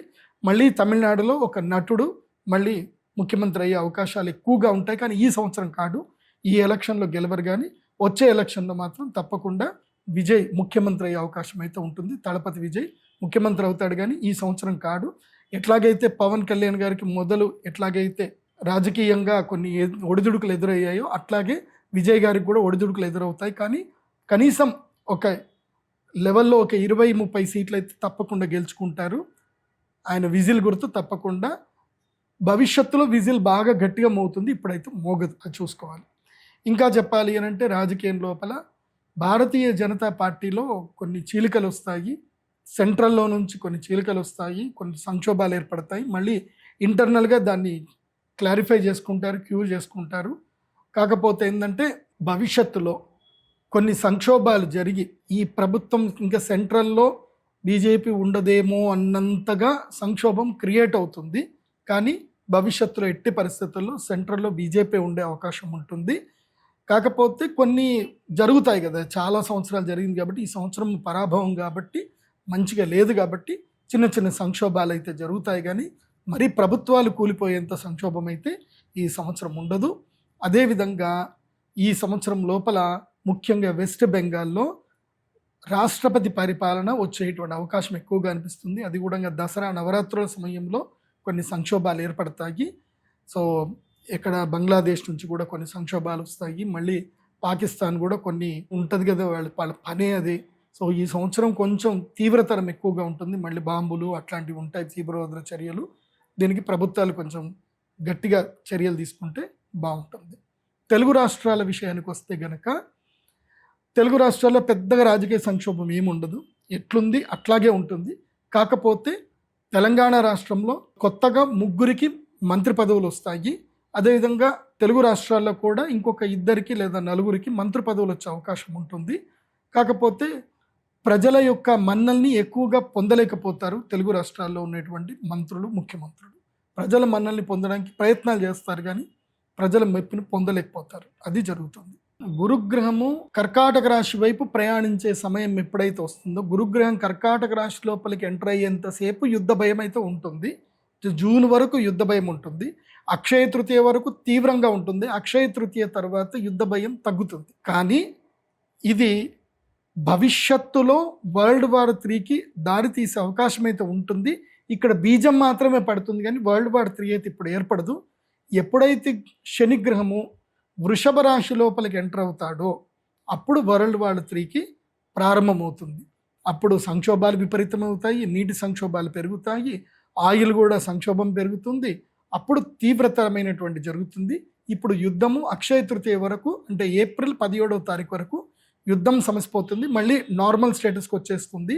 కాకపోతే ఆహార పదార్థాలు ధాన్య విషయంలో మాత్రం ఇది ఉంటుంది. మన భారతదేశానికి మాత్రం రెసెషన్ వచ్చే అవకాశం ఉంటుంది, మళ్ళీ ఇన్ఫ్లేషన్ బాగా పెరుగుతుంది. ఆర్థిక సంక్షోభం మాత్రం భారతదేశంలో ఏర్పడే అవకాశాలు చాలా ఎక్కువగా ఉంటుంది. నూనె పదార్థాలు పెరుగుతాయి, ఆహార ద్రవ్య పదార్థాలు విపరీతంగా రేట్లు పెరిగిపోతాయి. ఆయిల్ రేటు మాత్రం ఇప్పుడైతే మన తెలుగు రాష్ట్రాల్లో 110 రూపాయలు అంటే మొత్తం కలిపి 100 రూపాయల యావరేజ్లో పెట్రోల్ ధర ఉంది కదా, ఇది మాత్రం తప్పకుండా 10% పెట్రోల్ ధరలు తర్వాత డీజిల్ ధరలు మాత్రం పక్కా పెరుగుతాయి, దాంట్లో డౌట్ లేదు. ఇంకా యుద్ధాలు చెప్పాలంటే ఇప్పుడు రష్యా ఉక్రెయిన్ యుద్ధము ఇది నివురుగప్పిన నిప్పులాగా కంటిన్యూ అవుతానే ఉంటుంది. అదేవిధంగా ఇప్పుడు ఏదైతే యుద్ధ ప్రభావం ఏదైతే ఉందో ఇవి రాష్ట్రాలకి మధ్యన అడపాదడపా చిన్నా చితకా యుద్ధాలు అయితే కంటిన్యూగా ఉంటాయి. యుద్ధం మొత్తం ఆగిపోవడం అయితే ఉండదు, ఎక్కడో ఒక చోట యుద్ధం ఉంటానే ఉంటుంది, అది సంక్షోభం ఏర్పడుతుంది. ఇంకోటి ఏంటంటే అమెరికా ప్రభుత్వము మెక్సికో అదేవిధంగా వెండి ఎక్కువగా ఎక్కడైతే లభ్యత ఉంటుందో ఆ దేశాల మీద ఆధిపత్యం పొందడానికి ప్రయత్నం చేస్తుంది. ఇప్పటి వరకు ఆయిల్ ఉండేటువంటి దేశాల మీద ఆధిపత్యం కోసం ప్రయత్నం చేసింది. నెక్స్ట్ వెండి మీద వేట ఉంటుంది అమెరికాది, అది బాగా గుర్తుంచుకోవాలి. దాన్ని బట్టి మార్కెట్లో రేట్లు మారిపోతూ ఉంటాయి. ఈ సంవత్సరము కళారంగము విస్తృతమవుతుంది, భయంకరమైన విస్తృతమవుతుంది. మీకు ఇప్పుడు ఓటీటీ ఛానల్ అంటే 1, 2, 3, 4 అని చెప్పినట్టు ఉంటాయి కదా. ఈ సంవత్సరం నుంచి ఏంటంటే ఒక్కొక్కళ్ళ మొబైల్లో 10, 15, 20 ఓటీటీ ఛానల్స్ ఉంటాయి. ఎవరికి వాళ్ళు ఓటీటీ ఛానల్ స్టార్ట్ చేసుకుంటారు, ఎవరికి వాళ్ళు సీరియల్స్ రిలీజ్ చేసుకుంటారు. దీంతో ఏంటంటే ముఖ్యంగా టీవీ రంగం టెలివిజన్ రంగం పడిపోతుంది, టెలివిజన్ రంగంలో సీరియళ్ళు పడిపోతాయి. టీవీ అనేటువంటిది ఇంకా ఉండదు, ఇంకా దాదాపుగా టీవీ రంగం పడిపోతుంది. సోషల్ మీడియా యూట్యూబ్ అదేవిధంగా ఏవైతే కనుక ఓటీటీ ఛానల్సే పెరిగిపోతాయి. ఇకపై టీవీ సీరియల్స్ బాగా తగ్గిపోతాయి, అవి కూడా ఓటీటీలోనే చూడడం జరుగుతుంది. సో డిష్ ఛానల్స్ తగ్గిపోతాయి, వైఫై ఛానల్స్ ఎక్కువగా పెరిగిపోతాయి. అదేవిధంగా కళాకారులకు నటీనటులు విస్తృతంగా పెరిగిపోతారు.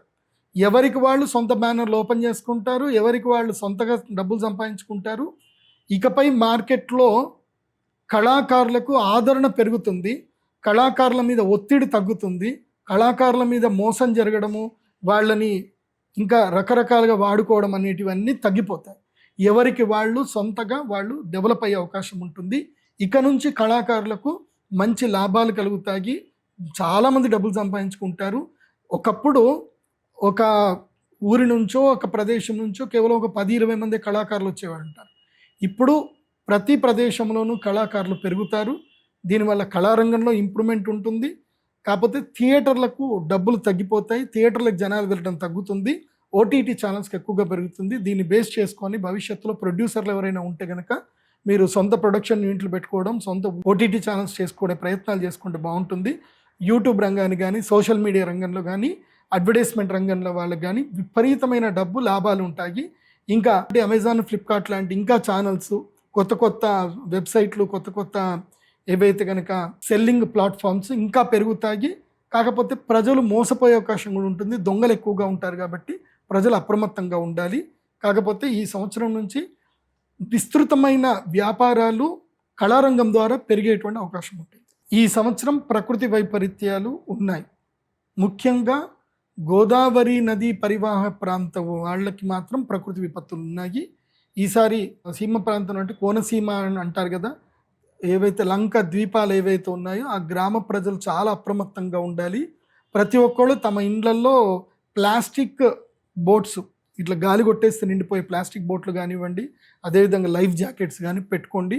ఈ సంవత్సరం గోదావరి నదికి వరదలు వచ్చే అవకాశం ఉంటుంది, విపరీతమైనటువంటి ఉధృతి ఉంటుంది. కృష్ణానది కాస్త తక్కువ కానీ గోదావరి నదికి చాలా ఎక్కువగా వరద ఉండే అవకాశం ఉంటుంది ఈ సంవత్సరం. అదేవిధంగా ఈ సంవత్సరము సంక్షోభం అంటే పెద్దగా ఏమీ లేదు, కానీ వర్షాలు ఒకే ఒక చోట కుంభవృష్టి కురుస్తాయి. సేమ్ పోయిన సంవత్సరం ఎట్లాగైతే పడ్డట్టుగా దాన్ని ఏమంటారు, క్లౌడ్ బస్ట్లు ఏవైతే అంటారో ఆ క్లౌడ్ బస్ట్లు వచ్చే అవకాశం ఉంటుంది. తీర ప్రాంతం లోపల సముద్రము వెనక్కి వెళ్ళే అవకాశం ఉంటుంది. ఒక్కసారి సముద్రం మొత్తం వెనక్కి వెళ్ళి మళ్ళీ ముందుకు తన్నుకొచ్చే అవకాశం ఉంటుంది. కొన్ని భౌగోళికంగా కొన్ని మార్పులు వస్తాయి తీర ప్రాంతం లోపల. ఆ విషయంలో అప్రమత్తంగా ఉండండి. ఇంకోటి, మత్స్య సంపద తగ్గిపోతుంది ఈ సంవత్సరము.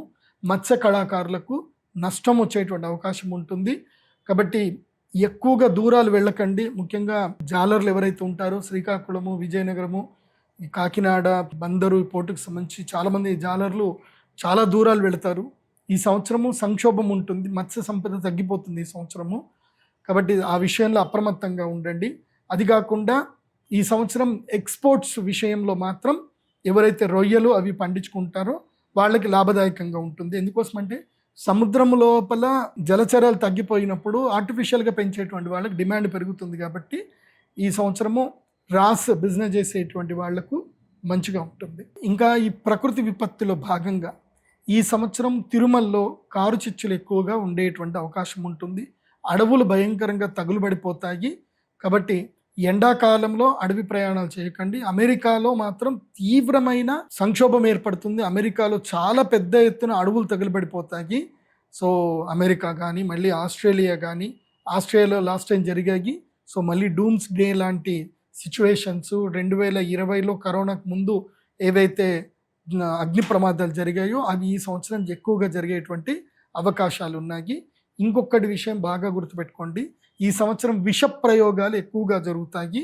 ఇదే ఎక్కువగా మనుషుల వల్ల జరిగేటువంటి విష ప్రయోగాలు ఎక్కువగా ఉంటాయి ఈ సంవత్సరం. స్టాక్ మార్కెట్ అంటేనే అది కదలికలు ఉంటాయి, కిందికి మీదికి రెగ్యులర్గా ఉంటాయి. దాన్ని అనాలిసిస్ చేయడం ఎవరి వల్ల కాదు. కాకపోతే నేను ఒక్క విషయం చెప్తాను, జాగ్రత్తగా వినండి. ఈ సంవత్సరం స్టాక్ మార్కెట్లో అక్షయ తృతీయ నుంచి మంచి బుల్ మార్కెట్ ఉంటుంది. అక్షయ తృతీయ తర్వాత జూన్ నుంచి ఇంకా భయంకరమైన బుల్ మార్కెట్ ఉంటుంది. కాకపోతే వినాయక చవితి నుంచి తీసుకొని ఎప్పటి వరకు, డిసెంబర్ ఫస్ట్ వీక్ వరకు బేర్ మార్కెట్ ఉంటుంది. మొత్తం స్టాక్ మార్కెట్ అంతా ఎరుపు రంగుతో ఎరుపెక్కిపోతుంది కంప్లీట్గా. సో ఈ టైం ప్యాటర్న్ ఏదైతే చెప్పానో దాని ప్రకారంగా వెళ్ళండి. అయితే బ్యాంకింగ్ సెక్టార్లో బ్యాంకింగ్ స్టాక్స్ మంచిగానే రాణిస్తాయి, కానీ ఐటీ స్టాక్స్ మాత్రం ఈ సంవత్సరం పెద్దగా పుంజుకోవు. అయితే ఫుడ్కి సంబంధించిన స్టాక్స్ మంచిగానే పెరుగుతాయి. డెలివరీ పార్ట్నర్ సంబంధించిన స్టాక్స్ బాగా పెరుగుతాయి. అదేవిధంగా సిల్వరు, ఎలక్ట్రానిక్స్, ఎలక్ట్రికల్ రంగానికి సంబంధించిన స్టాక్స్ బాగా పెరుగుతాయి. ముఖ్యంగా వైర్లు తయారు చేసేటువంటి ఏదైతే ఉంటుందో, కాపర్ వైర్స్ కానివ్వండి, తర్వాత ఈ సోలార్ ప్యానల్స్ తయారు చేసేటివి కానివ్వండి, తర్వాత ఐటీ హబ్ రిలేటెడ్ ఏవైతే డేటా సెంటర్లు రన్ చేస్తాయో వాటి రిలేటెడ్గా స్టాక్స్ మాత్రం మంచి లాభాలు ఇస్తాయి. ఈ సంవత్సరము ఉగాది వరకు మాత్రమే, అంటే ఇప్పుడు ఎట్లా ఉగాది చెప్తున్నాను కాబట్టి ఈ ఉగాది అయిన తెల్లారి నుంచి మాత్రం వెండి ధర 3 లక్షల రూపాయల కేజీకి పైనే ట్రేడ్ అవుతుంది తప్ప దానికైతే కింద ట్రేడ్ అవ్వదు వెండి అయితే. అంటే స్టాక్ మార్కెట్ ఎంసీఎక్స్ మార్కెట్ చూస్తే 2,85,000 నుంచి 2,90,000 స్ట్రాంగ్ సపోర్ట్ జోన్కి వెళ్ళిపోతుంది ఉగాది తర్వాత. దానికన్నా కింద పడుతుంది, కానీ ఎప్పుడు పడుతుంది అని అంటే ఆ సపోర్ట్ జోన్ 2,67,000 సపోర్ట్ జోన్కి రీచ్ అవుతుంది. ఎప్పుడు అంటే ఏదో ఒక్కరోజు భయంకరంగా పడి అట్లా రీచ్ అవుతుంది. ఎవరైనా తక్కువలో కొనాలి అనుకుంటే 2,65,000కి కింద వెండి ఉన్నప్పుడు ధైర్యంగా మీరు చూసి కొనుక్కోవచ్చు. కానీ 3 లక్షల రేటు మాత్రం వెండి దాటుతుంది. ఇక దానికన్నా పడడం అయితే ఎప్పుడో ఒకసారి, నెలకొకసారో 2 నెలలకు పడుతుంది తప్ప మళ్ళీ మార్కెట్ ఎప్పుడైనా సరే కన్సాలిడేషన్ తీసుకొని స్ట్రాంగ్ సపోర్టు 2,85,000కి వెండి సపోర్ట్ తీసుకుంటుంది. గోల్డ్ వచ్చేసి స్ట్రాంగ్ సపోర్టు 1,75,000కి అక్షయ తృతీయ తర్వాత సపోర్ట్ తీసుకుంటుంది. అక్షయ తృతీయ వరకు గోల్డ్ ధరలు అంతా ఇంత పెరుగుతూ ఉంటాయి తప్ప అక్షయ తృతీయ తర్వాత మాత్రం బంగారము 1,70,000కి 65,000కి ఇంకా తగ్గదు. ఇంకా అక్కడికి సపోర్ట్ జోన్ అయిపోతుంది.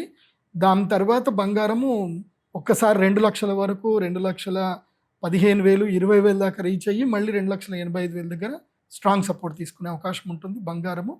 కాకపోతే వచ్చే సంవత్సరం వరకు చూస్తే కనుక బంగారం యొక్క ధర, వచ్చే ఉగాది రాశి ఫలాలకు చెప్తే కనుక బంగారం ధర 2,25,000 దాటే ఉంటుంది తప్ప తగ్గడం అయితే ఉండదు. బంగారం ధర పెరుగుతుంది. ఈ సంవత్సరం బ్యాంకింగ్ సెక్టార్లు కూడా చాలా బాగా రాణిస్తాయి.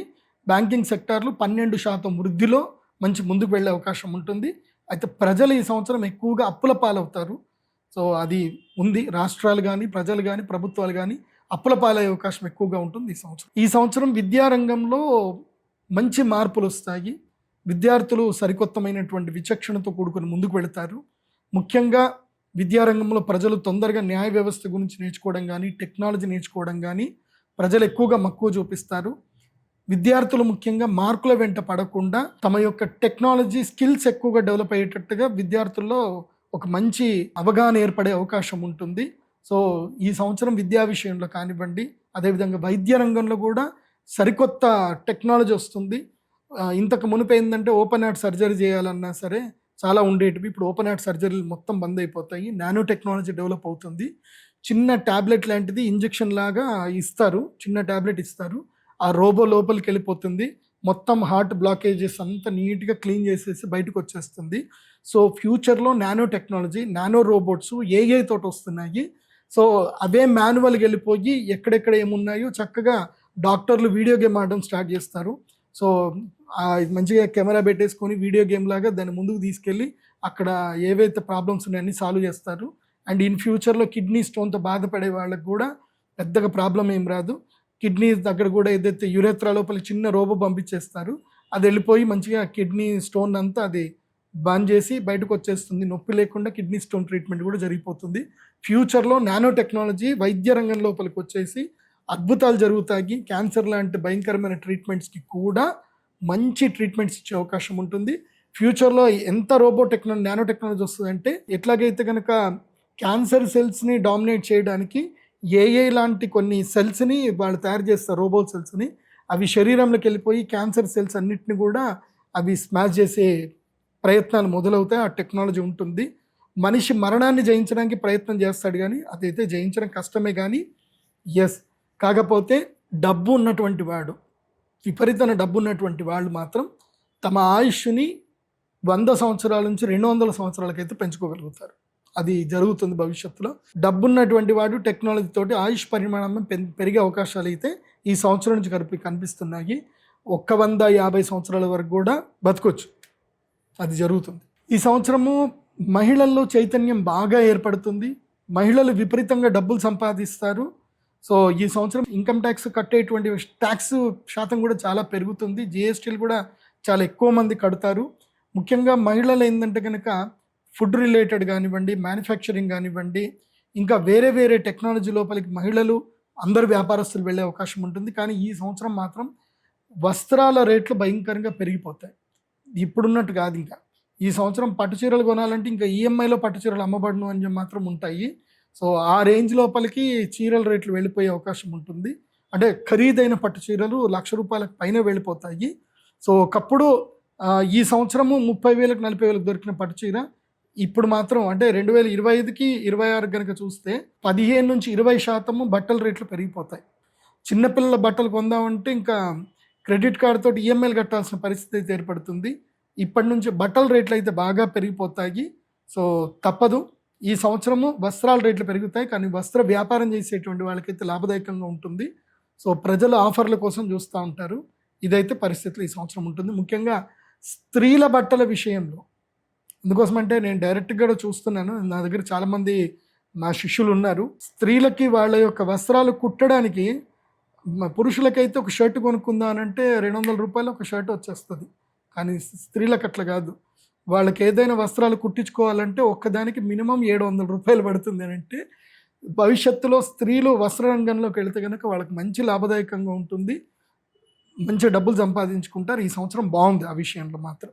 ఈ సంవత్సరము గురుగ్రహ సంచారం బాగా మనం తెలుసుకుందాం. గురుగ్రహము జూన్ 1వ తారీఖు వరకు, అంటే 1-3 అనుకోండి, అప్పటి వరకు ఏంటంటే గురుగ్రహ సంచారము మిథున రాశిలో సంచరిస్తున్నాడు. గురువు మిథున రాశిలో సంచరించినప్పుడు ఏమవుతుంది అని అంటే, శనికి తర్వాత గురుగ్రహానికి ఏంటంటే కేంద్ర దృష్టి పడుతుంది. సో 1, 4, 7, 10లో ఉంటారు. కాబట్టి ఏం జరుగుతుంది అని అంటే సంక్షోభాలు ఎక్కువగా ఏర్పడతాయి. జూన్ 1వ తారీఖు వరకు సంక్షోభాలు ఉంటాయి. చెప్పాను కదా, కూరగాయల రేట్లు పెరగడము, ఆహార ధాన్యాల రేట్లు పెరగడము, బియ్యము దాదాపుగా ₹100 కిలో అయిపోతుంది. బియ్యం ఇప్పటికే ₹80 కిలో అయ్యింది బియ్యము. ఇకపై ₹100 కిలో అయ్యే అవకాశం ఉంటుంది, అందులోపల ఏ డౌటు లేదు. సో నూనెల ధాన్యాలు అన్ని రేట్లు పెరిగిపోతాయి గురుగ్రహము ఉండేంత వరకు, మిథున రాశిలో ఉన్నది. జూన్ 1వ తారీఖు నుంచి 31 అక్టోబర్ 2026 వరకు గురుడు కర్కాటక రాశి లోపల సంచరిస్తాడు. ఇదండి అద్భుతమైన సమయం. గురుడు తన ఉచ్చ స్థానం లోపలికి వెళ్ళగానే ప్రజలందరినీ ధనవంతుల్ని చేస్తాడు, శ్రీమంతుల్ని చేస్తాడు. బ్యాంకింగ్ స్టాక్లు ఇలా పెరిగిపోతాయి, అన్నీ నిఫ్టీ గిఫ్టీ అన్నీ పెరుగుతూ ఉంటాయి. స్టాక్ మొత్తం బుల్ మార్కెట్ ఉంటుంది. కర్కాటక రాశి లోపల గురువు అంటర్ పెట్టగానే బుల్ మార్కెట్ ఉంటుంది. బంగారం 2,10,000 వెళ్ళిపోతుంది. చూడండి, ఈ సంవత్సరం దసరా మీరు దీపావళి బంగారం కొనుక్కుందామని అనుకుంటే దీపావళికి బంగారం పక్కా చెప్తూనే రాసి పెట్టుకోండి, 1,95,000 వరకు పక్కా రీచ్ అవుతుంది. ఇందులో డౌట్ లేదు బంగారం దీపావళి కొనేసరికి. కాబట్టి ఇప్పుడే కొనుక్కోండి బంగారము. ఇప్పుడు ఏదో తగ్గుతూ ఉంది. 22 క్యారెట్స్ 15,000 రూపాయలు ఉన్నప్పుడే కొనేసుకోండి. ఇంకా 22 క్యారెట్స్ 15,000 16,000 రూపాయలు ఉన్నప్పుడే కొనుక్కోండి. ఇంకా మళ్ళీ మీరు కొందామనుకుంటే 22 క్యారెట్స్ 18,000కి వెళ్ళిపోతుంది పర్ గ్రాము. అదొక్కటి చూసుకోండి. తర్వాత సింహరాశి లోపలికి ఎంటర్ అవుతాడు గురుడు. 31 అక్టోబర్ 2026కి గురుడు సింహరాశి లోపలికి ఎంటర్. గురుడు ఎప్పుడైతే సింహరాశి లోపలికి ఎంటర్ అవుతాడో అప్పుడు ఉంటుందండి ఈ సినిమా. పూర్తిగా ఆయిల్ రేట్లు మళ్ళీ పెరిగిపోతాయి. ఆయిల్ రేట్లు భయంకరంగా పెరిగిపోతాయి. అమెరికన్ డాలరు విస్తృతంగా బలపడేటువంటి అవకాశం ఉంటుంది. తర్వాత ఇంకా చాలా సంక్షోభాలు ఏర్పడతాయి, యుద్ధాలు ఏర్పడతాయి. గురుడు సింహరాశి లోపల రాగానే అన్ని సెటరేట్ చేస్తాడు. కాబట్టి కొన్ని సంక్షోభాలు ఏర్పడే అవకాశం ఉంటుంది. ఆ సమయంలో స్టాక్ మార్కెట్ మాత్రం బేర్ మార్కెట్కి వెళ్ళిపోతుంది. స్టాక్ మార్కెట్ భయంకరంగా బేర్ మార్కెట్కి వెళ్ళిపోతుంది. ఇంకోటి ఏంటంటే గురుగ్రహ సంచారం వల్ల గురుడు సింహరాశి లోపలికి వెళ్ళినప్పుడు మీకు అందరికీ తెలుసు, అంటే ఇది కూడా చెప్పాలి కదా, ఇప్పుడు క్రిప్టో కరెన్సీ కూడా నడుస్తుంది బిట్కాయిన్. 10th అక్టోబర్ 2025 రోజున బిట్కాయిన్ దమ్మని కింద పడిపోయింది. ఆ రోజు పడ్డదంటే $1,25,000 దగ్గర ఉండే బిట్కాయిన్ దాదాపుగా $60,000 రీచ్ అయిపోయింది. కానీ ఎప్పుడైతే గురుడు సింహరాశి లోపలికి ఎంటర్ అవుతాడు అంటే నెక్స్ట్ మళ్ళీ 31st అక్టోబర్కి బిట్కాయిన్ ప్రైస్ వచ్చేసి 1,30,000 దాటిపోతుంది. మళ్ళీ అవకాశాలు ఉన్నాయి. అది మళ్ళీ మిమ్మల్ని పెట్టుబడి పెట్టమని చెప్పట్ల, అది మీ ఇష్టం. నేను చెప్పేది నేను చెప్తున్నాను, నా అనాలిసిస్ మాత్రమే చెప్తున్నాను. పెట్టుబడి వ్యవహారాలంతా కూడా మీ విచక్షణ. తర్వాత శని మీనరాశి లోపలికి ప్రవేశించాడు. ఆల్రెడీ మీనరాశి లోపల ఉన్నాడు. ఈ సంవత్సరం అంతా కూడా శని మీనరాశిలోనే ఉంటాడు, ఎక్కడికి జరగడు, అక్కడనే కూర్చుంటాడు. కాబట్టి శని మీనరాశిలో సంచరించిన రోజులు జలప్రలయాలు, నౌకా ప్రమాదాలు, అదేవిధంగా నీటి ప్రమాదాలు, నీరు కలుషితం అవ్వడము, తర్వాత రసాలు నీరసాలు అంటే లిక్విడ్కి సంబంధించిన ఇనుము ధర పెరగడము, సిమెంట్ ధర పెరగడము, తర్వాత ఆయిల్ ధరలు పెరగడము, తర్వాత వెండి ధర పెరగడం, బంగారము, అన్నీ మొత్తం భూమి ధాతువుల ధరలన్నీ కూడా సామాన్యులకు రీచ్ కానంత దూరంగా పెరిగిపోతాయి. సో స్టీల్ రేట్లు కూడా భయంకరంగా పెరిగిపోయే అవకాశం. ఇక రాహువు కుంభరాశిలో సంచరిస్తున్నాడు. రాహువు కుంభరాశిలో సంచరించిన రోజులు ఏం జరుగుతుంది అనంటే మిత్రద్రోహాలు ఎక్కువగా జరుగుతుంది. ఫ్రెండ్షిప్ మీద వాల్యూస్ ఉండవు. Friend friend కొట్లాడుకుంటారు. ఫ్రెండ్ అంతగా ఇవన్నీ చెప్పుకుంటారు, మోసాలు చేసుకుంటారు. సో ఆ డైలాగ్ని ఎవరైనా కొట్టారనుకోండి, ఆ ఫ్రెండ్ వాళ్ళ నేను ఫ్రెండ్ని అంటే ఓకే, నేను ఆ ఫ్రెండ్ని, ఆ ఫ్రెండ్ నన్ను మోసం చేశాడు కాబట్టి ఫ్రెండ్షిప్ లేదు అని చెప్పండి. ఫ్రెండ్షిప్లో డబ్బులు ఇచ్చుకోకండి. సో బంధు మిత్ర కలహము, శత్రుభయము, రోగపీడ, ధనవ్యయము, తర్వాత బంధనం, ఇవన్నీ కూడా రాహు ఉండడం వల్ల జరుగుతుంది. కాబట్టి ప్రజలు ఎక్కువగా మోసపోతారు. మోసగాళ్ళకి ఇది పెట్టిన సమయం. ఇది నిజంగా చెప్పాలంటే ఇది ఎవడైనా మోసం చేయడమే క్రైమే వృత్తిగా ఎంచుకున్నాడు మాత్రం విపరీతంగా డబ్బులు సంపాదించుకుంటారు. అదేవిధంగా క్రిమినల్స్ని పట్టుకునే వాళ్ళు కూడా బాగా డబ్బులు సంపాదించుకుంటారు. మధ్యలో ఎవడైతే మోసపోతాడో వాడికి మాత్రం ఏమీ దొరకదు. దొంగల్ని పట్టుకునే వాళ్లకు డబ్బులు దొరుకుతాయి, దొంగల నుంచి మోసం చేసే వాళ్ళకి సామాన్యం నుంచి డబ్బులు వస్తాయి.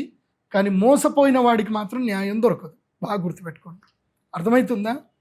సో వాళ్ళిద్దరు బాగుంటారు, మధ్యలో మీరే నష్టపోయేది. కాబట్టి అత్యాశ పడకండి. తర్వాత కేతువు సింహరాశిలో సంచరిన రోజులు విద్యార్థులకు మంచి గుర్తింపు వస్తుంది. కేతువు ఏంటంటే సింహరాశిలో వెళ్ళగానే ఏంటంటే రీసెర్చ్లో డెవలప్మెంట్స్ బాగా పెరుగుతాయి. సో నానో టెక్నాలజీ పెరుగుతుంది. ఇందాక చెప్పాను కదా, డ్రోన్ టెక్నాలజీ పెరుగుతుంది. చాలామంది డ్రోన్స్ వాడతారు.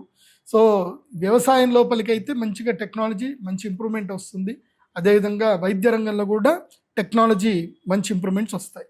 ఇది గ్రహ సంచారం బట్టి. ఎందుకోసం అంటే ఈ 4 గ్రహాలు ప్రధాన సంచారం. సూర్యుడు, శుక్రుడు, గురుడు, బుధుడు వీళ్ళు మారుతూనే ఉంటారు. చంద్రుడు రోజు మారుతూ ఉంటాడు. ఇక ఈ సంవత్సరము వాస్తుకర్తరి అంటే ఎప్పుడెప్పుడు ఇళ్ళు కట్టకూడదు అనేటువంటి టైం ఒకటి ఉంటుంది. ఆ టైం చెప్తాను, నోట్ చేసుకోండి.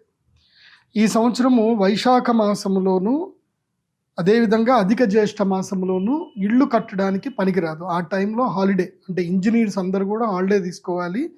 అప్పుడు కన్స్ట్రక్షన్స్ ఏవి చేయకూడదు. చేస్తే వాళ్ళకి అరిష్టం జరిగే అవకాశం ఉంటుంది. అవి డేట్లు చెప్తాను, నోట్ చేసుకోండి. 4th మే 2026 నుంచి 28th మే 2026 వరకు, అంటే అక్షయ తృతీయ తర్వాత మే నెలల్లో వైశాఖ మాస కృష్ణపక్ష తృతీయ నుంచి అదేవిధంగా అధిక జ్యేష్ఠ మాస శుక్లపక్ష ద్వాదశి వరకు కర్తరి త్యాగం, అంటే కర్తరి అంటే ఏ పనులు చేయకూడదు. ముఖ్యంగా విశ్వకర్మలు వాళ్ళ పని త్యాగం చేయాలి అని అంటారు. అప్పుడు వాళ్ళు రెస్ట్ తీసుకోవాలి. విశ్వకర్మలు రెస్ట్ తీసుకోవాల్సిన టైము 4 మే నుంచి 28 మే వరకు బాగలేదు. తర్వాత విశాఖ కర్తరి ఒకటి వస్తుంది. అది ఎప్పుడు అంటే ఆశ్వయుజ మాసంలో వచ్చేటువంటి అవకాశం ఉంటుంది. ఇది 6 నవంబర్ 2026 నుంచి 19 నవంబర్ 2026 వరకు మళ్ళీ కర్తరి త్యాగం ఉంటుంది. అంటే ఆ టైంలో కనుక కర్తరి ప్రవేశం అవుతుంది కాబట్టి 6th నవంబర్ 2026 నుంచి 19 నవంబర్ 2026 వరకు 19th నవంబర్ వరకు కర్తరి ఉంటుంది. కాబట్టి అప్పుడు కూడా ఇళ్ళు కట్టడానికి పనికిరాదు. కొంతమంది గృహప్రవేశాలు కూడా చేయొద్దని అంటారు. బట్ మీ దగ్గరలో ఉండేటువంటి శాస్త్ర పండితుల్ని సంప్రదించి గృహప్రవేశాలు ఏమైనా కావాలి అని అంటే చేసుకోవచ్చు. ఇక ఈ సంవత్సరం పెళ్లి ముహూర్తాల విషయంలోకి వస్తే ఈ సంవత్సరం కొంచెం మనకి లక్ మంచి టైం అని చెప్పాలి. ఎందుకోసం అంటే ఈ సంవత్సరము మంచి మాసములో మూఢాలు ఏమి రాలేదు. ముఖ్యంగా గురుమౌఢ్యమి చాలా పెద్దగా వచ్చేది గురుమౌఢ్యమే ఉంటుంది. ఆ గురుమౌఢ్యమే అయితే కనుక ఈ సంవత్సరము ఆషాఢ మాసంలోనే వచ్చింది కాబట్టి ఈ సంవత్సరము పెళ్ళి పురోహితులకు కానీ బాజాబచింద్రులకు కానీ వంటలు చేసే వాళ్ళకి కానీ డెకరేషన్ల వాళ్ళకి కానీ బిజినెస్ ఎక్కడ లాస్ లేదు. అన్ సీజన్ ఏదైతే ఉందో ఆ టైంలోనే గురుమౌఢ్యం వచ్చింది కాబట్టి కంగారేం లేదు. ఈ సంవత్సరం గురుమౌఢ్యమి 14 జూలై 2026 జ్యేష్ఠ అమావాస్య రోజు వస్తుంది. తర్వాత అధిక జ్యేష్ఠ మాసం ఎట్లా స్టార్ట్ అవుతుంది కాబట్టి అప్పుడు 14 జూలై 2026 నుంచి 13 ఆగస్టు 2026 వరకు, అంటే శ్రావణ శుక్ల ప్రతిపద, అంటే ఆల్మోస్ట్ అధిక జ్యేష్ఠ మాసము తర్వాత ఆషాఢ మాసం అంతా కూడా పోయి ఇక ఈ సంవత్సరము ఏ టెన్షన్ లేకుండా మౌఢ్యం వెళ్ళిపోతుంది. కాబట్టి మూఢం ఈసారి ఆషాఢ మాసంలోనే వస్తుంది కాబట్టి ఏ టెన్షన్ లేదు. ఇప్పుడు మళ్ళీ చెప్తున్నాను, డేట్ నోట్ చేసుకోండి. 14 జూలై 2026 నుంచి 13 ఆగస్టు 2026 వరకు గురుమౌఢ్యమి. ఇక శ్రావణ మాసంలో పెళ్ళిళ్ళు ఉంటాయి. తర్వాత మళ్ళీ శుక్రమౌఢ్యం ఒకటి వస్తుంది. అది 10 రోజులు వస్తుంది. మెయిన్గా దసరా అయిపోయిన తర్వాత వస్తుంది. దసరా టైంలో వస్తుంది. 19 అక్టోబర్ 2026లో ఆశ్వయుజ శుక్ల అష్టమి. సో 19 అక్టోబర్ అంటే దసరాకి 2 రోజుల ముందు దుర్గాష్టమి రోజు శుక్రమౌఢ్యం మొదలవుతుంది. కాబట్టి దుర్గాష్టమి నుంచి మొదలయ్యి 29th అక్టోబర్ 2026 వరకు, అంటే కృష్ణపక్ష ఆశ్వయుజ కృష్ణపక్ష చతుర్థి వరకు, అంటే సంకష్టహర చతుర్థి వరకు మాత్రమే ఉంది. కాబట్టి ఈ మధ్యలోనే అమ్మవారి యొక్క నవరాత్రులు అయిపోతాయి, మనకి కోజాగిరి పౌర్ణమి అయిపోతుంది. కాబట్టి జస్ట్ ఒక 10 రోజులు మాత్రమే ఈ శుక్రమౌఢ్యం ఉంది. అప్పుడు ఎట్లాగో పెళ్లి ముహూర్తాలు ఏమీ లేవు కాబట్టి అందరికీ మంచిదే. ఆ తర్వాత పెళ్లి ముహూర్తాలు మొత్తం ఈ సంవత్సరం అంతా గట్టిగా పెళ్లి ముహూర్తాలనే. ఈ సంవత్సరం ముహూర్తాలు అన్నీ ఉన్నాయి. ఈ సంవత్సరము చైత్రమాసము, వైశాఖ మాసము, అదేవిధంగా జ్యేష్ఠ మాసములు, అధిక జ్యేష్ఠ మాసం వచ్చింది కాబట్టి అది తీసేసి నిజ జ్యేష్ఠ మాసంలోనూ పెళ్లి చేసుకోవచ్చు. ఇంటికి పెద్దవాళ్ళు మాత్రం పెళ్లి చేసుకోవడానికి పనికిరాదు. అంటే జ్యేష్ఠ మాసము, జ్యేష్ఠపుత్రుడు, జ్యేష్ఠపుత్రిక లేదా జ్యేష్ఠ నక్షత్రుని పుట్టినటువంటి వాడు, జ్యేష్ఠపుత్రుడు, జ్యేష్ఠపుత్రిక, జ్యేష్ఠ మాసం, ఇవి కాంబినేషన్ కుదరదు. ఒక్క జ్యేష్ఠ పిల్లవాడు ఒక్కోడే ఉండి జ్యేష్ఠ మాసంలో పెళ్లి చేసుకొని పెళ్లి కూతురు చిన్నపిల్లదైనా పెళ్లి కొడుకు చిన్నపిల్లవాడైనా పర్వాలేదు చేసుకోవచ్చు. త్రిజ్యేష్ఠ కలవకుండా చూసుకోండి. ఆ తర్వాత శ్రావణ మాసంలో పెళ్ళిళ్ళు ఉన్నాయి. ఆశ్వయుజ మాసంలో కృష్ణపక్షంలోను శుక్లపక్షంలో కొన్ని రోజులు, కృష్ణపక్షంలో కొన్ని రోజులు పెళ్లి ముహూర్తాలని. తర్వాత కార్తీక మాసంలోనూ పెళ్ళిళ్ళు ఉన్నాయి. చాలామంది కొంతమంది కార్తీక మాసంలో పెళ్లి చేసుకోరు కొన్ని సాంప్రదాయంలో. సో కార్తీక మాసంలో పెళ్ళిళ్ళు ఉన్నాయి. మార్గశీర్ష మాసంలో అయితే 100% అందరూ పెళ్లి చేసుకుంటారు. తర్వాత మాఘమాసం పెళ్ళిళ్ళు ఉన్నాయి, పాల్గొన మాసంలోనూ పెళ్ళిళ్ళు ఉన్నాయి. కాబట్టి ఏ టెన్షన్ లేదు. ఇక ఈ సంవత్సరం పుష్కరాలు. ఈ సంవత్సరం పుష్కరాల విషయానికి వస్తే జూన్ 1వ తారీఖు రోజున గురుడు కర్కాటక రాశిలో ప్రవేశిస్తున్నాడు. కాబట్టి ఎప్పుడైతే గురుడు కర్కాటక రాశిలో ప్రవేశిస్తాడో అప్పుడు యమునా నదికి పుష్కరాలు వస్తాయి. కాబట్టి జూన్ 1వ తారీఖు నుంచి, అంటే జూన్ 2 అనుకోండి, జూన్ 2వ తారీఖు నుంచి మొదలు జూన్ 12వ తారీఖు వరకు 10 రోజుల పాటు యమునా నది పుష్కరాలు ఉంటాయి. ఇది చాలా కీలకమైనది. అందరు కూడా నార్త్ ఇండియాలో అందరూ జమునా జమునా అంటారు, జమునా పుష్కరాలు అంటారు. అక్కడ యమునా నదిని జమునా అంటారు. సో నార్త్ ఇండియాలో ఢిల్లీ దగ్గర యమునా నది ఉంటుంది. కాకపోతే కొంతమంది ఎక్కువ మంది యమునోత్రికి వెళ్ళి అక్కడ పుష్కర స్నానం చేస్తారు. ఈ సంవత్సరం యమునోత్రికి చాలా ఎక్కువగా రష్ ఉంటుంది. కేదార్నాథ్, బద్రీనాథ్, చార్ధామ్లో యమునోత్రికి చాలామంది వెళ్తారు. కాబట్టి ఈ సంవత్సరం యమునా నదికి పుష్కరాలు ఉన్నాయి. ఎవరికైతే పితృదోషాలు ఉన్నాయో, అకాల మరణాలు, అంటే ఎవరైనా తమ ఇండ్లల్లో అకారణ మరణం ఎవరైనా చనిపోయి ఉండి వాళ్ళకి ప్రేత శాంతి సరిగ్గా చేయకపోతే మాత్రం యమునా నది పుష్కర స్నానం చేసి అక్కడ తర్పణాలు వదిలి శ్రాద్ధం కనుక చేయగలిగితే కనుక వాళ్ళకి మోక్ష సిద్ధి కలుగుతుంది. యముడు వాళ్ళకి సత్కార్యం చేస్తాడు అంట. ఎందుకోసమంటే యముని యొక్క సోదరి యమునా నది కాబట్టి యమునా నదికి పుష్కరాలు వచ్చినప్పుడు పుష్కర స్నానం చేసి ఎవరైతే శ్రాద్ధాది కర్మలు చేస్తారో, ఎవరైనా కాల మరణం చెంది ఆత్మహత్య చేసుకొని తర్వాత ఊరికే గర్భనష్టాలు జరిగినా వాళ్ళందరూ వెళ్ళి యమునా నది పుష్కర స్నానం చేసి అక్కడ తిలదానం చేయడము, అంటే నువ్వులు నీళ్లు వదిలిపెట్టడము, అక్కడ పిండం పెట్టడము, అక్కడ అందరికి అన్నదానం చేయడం వలన అక్కడ యమలోకంలో ఉండేటువంటి వాళ్ళకి యముడు సత్కార్యం చేసి విమోచనం కలిగిస్తాడు అని శాస్త్రవచనం. కాబట్టి యమునా నది పుష్కరంలో అందరూ స్నానం చేయవచ్చు. ఇది యమునా నది పుష్కరం యొక్క ప్రాముఖ్యత. ఈ సంవత్సరం 4 గ్రహణాలు జరుగుతున్నాయి. ఆ గ్రహణాలు ఎప్పుడెప్పుడంటే 12 ఆగస్టు 2026 ఇది శ్రావణ మాసంలో ఏర్పడుతుంది. కాబట్టి శ్రావణ మాసంలో ఏర్పడేటువంటి సూర్యగ్రహణము ఇది చాలా కీలకమైన సూర్యగ్రహణం ఇది. తర్వాత 28 ఆగస్టు 2026 తారీఖు పాక్షిక చంద్రగ్రహణం ఏర్పడుతుంది. ఇది కూడా శ్రావణ పౌర్ణమి ఏర్పడే అవకాశం ఉంటుంది. తర్వాత 6 ఫిబ్రవరి 2027 ఫిబ్రవరిలో నాకు తెలిసి పుష్య అమావాస్య అనుకుంటాను ఇది. సో అప్పుడు ఈ యొక్క సూర్యగ్రహణం ఏర్పడుతుంది, కంకణాకార సూర్యగ్రహణము. తర్వాత 20 ఫిబ్రవరి 2027 తారీఖు ప్రతిఛాయ చంద్రగ్రహణం ఏర్పడుతుంది. అంటే ఒకేసారి చంద్రుడి భూమి యొక్క ఛాయ రెండు పక్కన కనిపిస్తాయి అన్నమాట. తర్వాత ఈ గ్రహణాలు ఏవి కూడా భారతదేశంలో కనబడవు, కాకపోతే ప్రభావం అయితే భారతదేశం మీద 25% ఉంటుంది.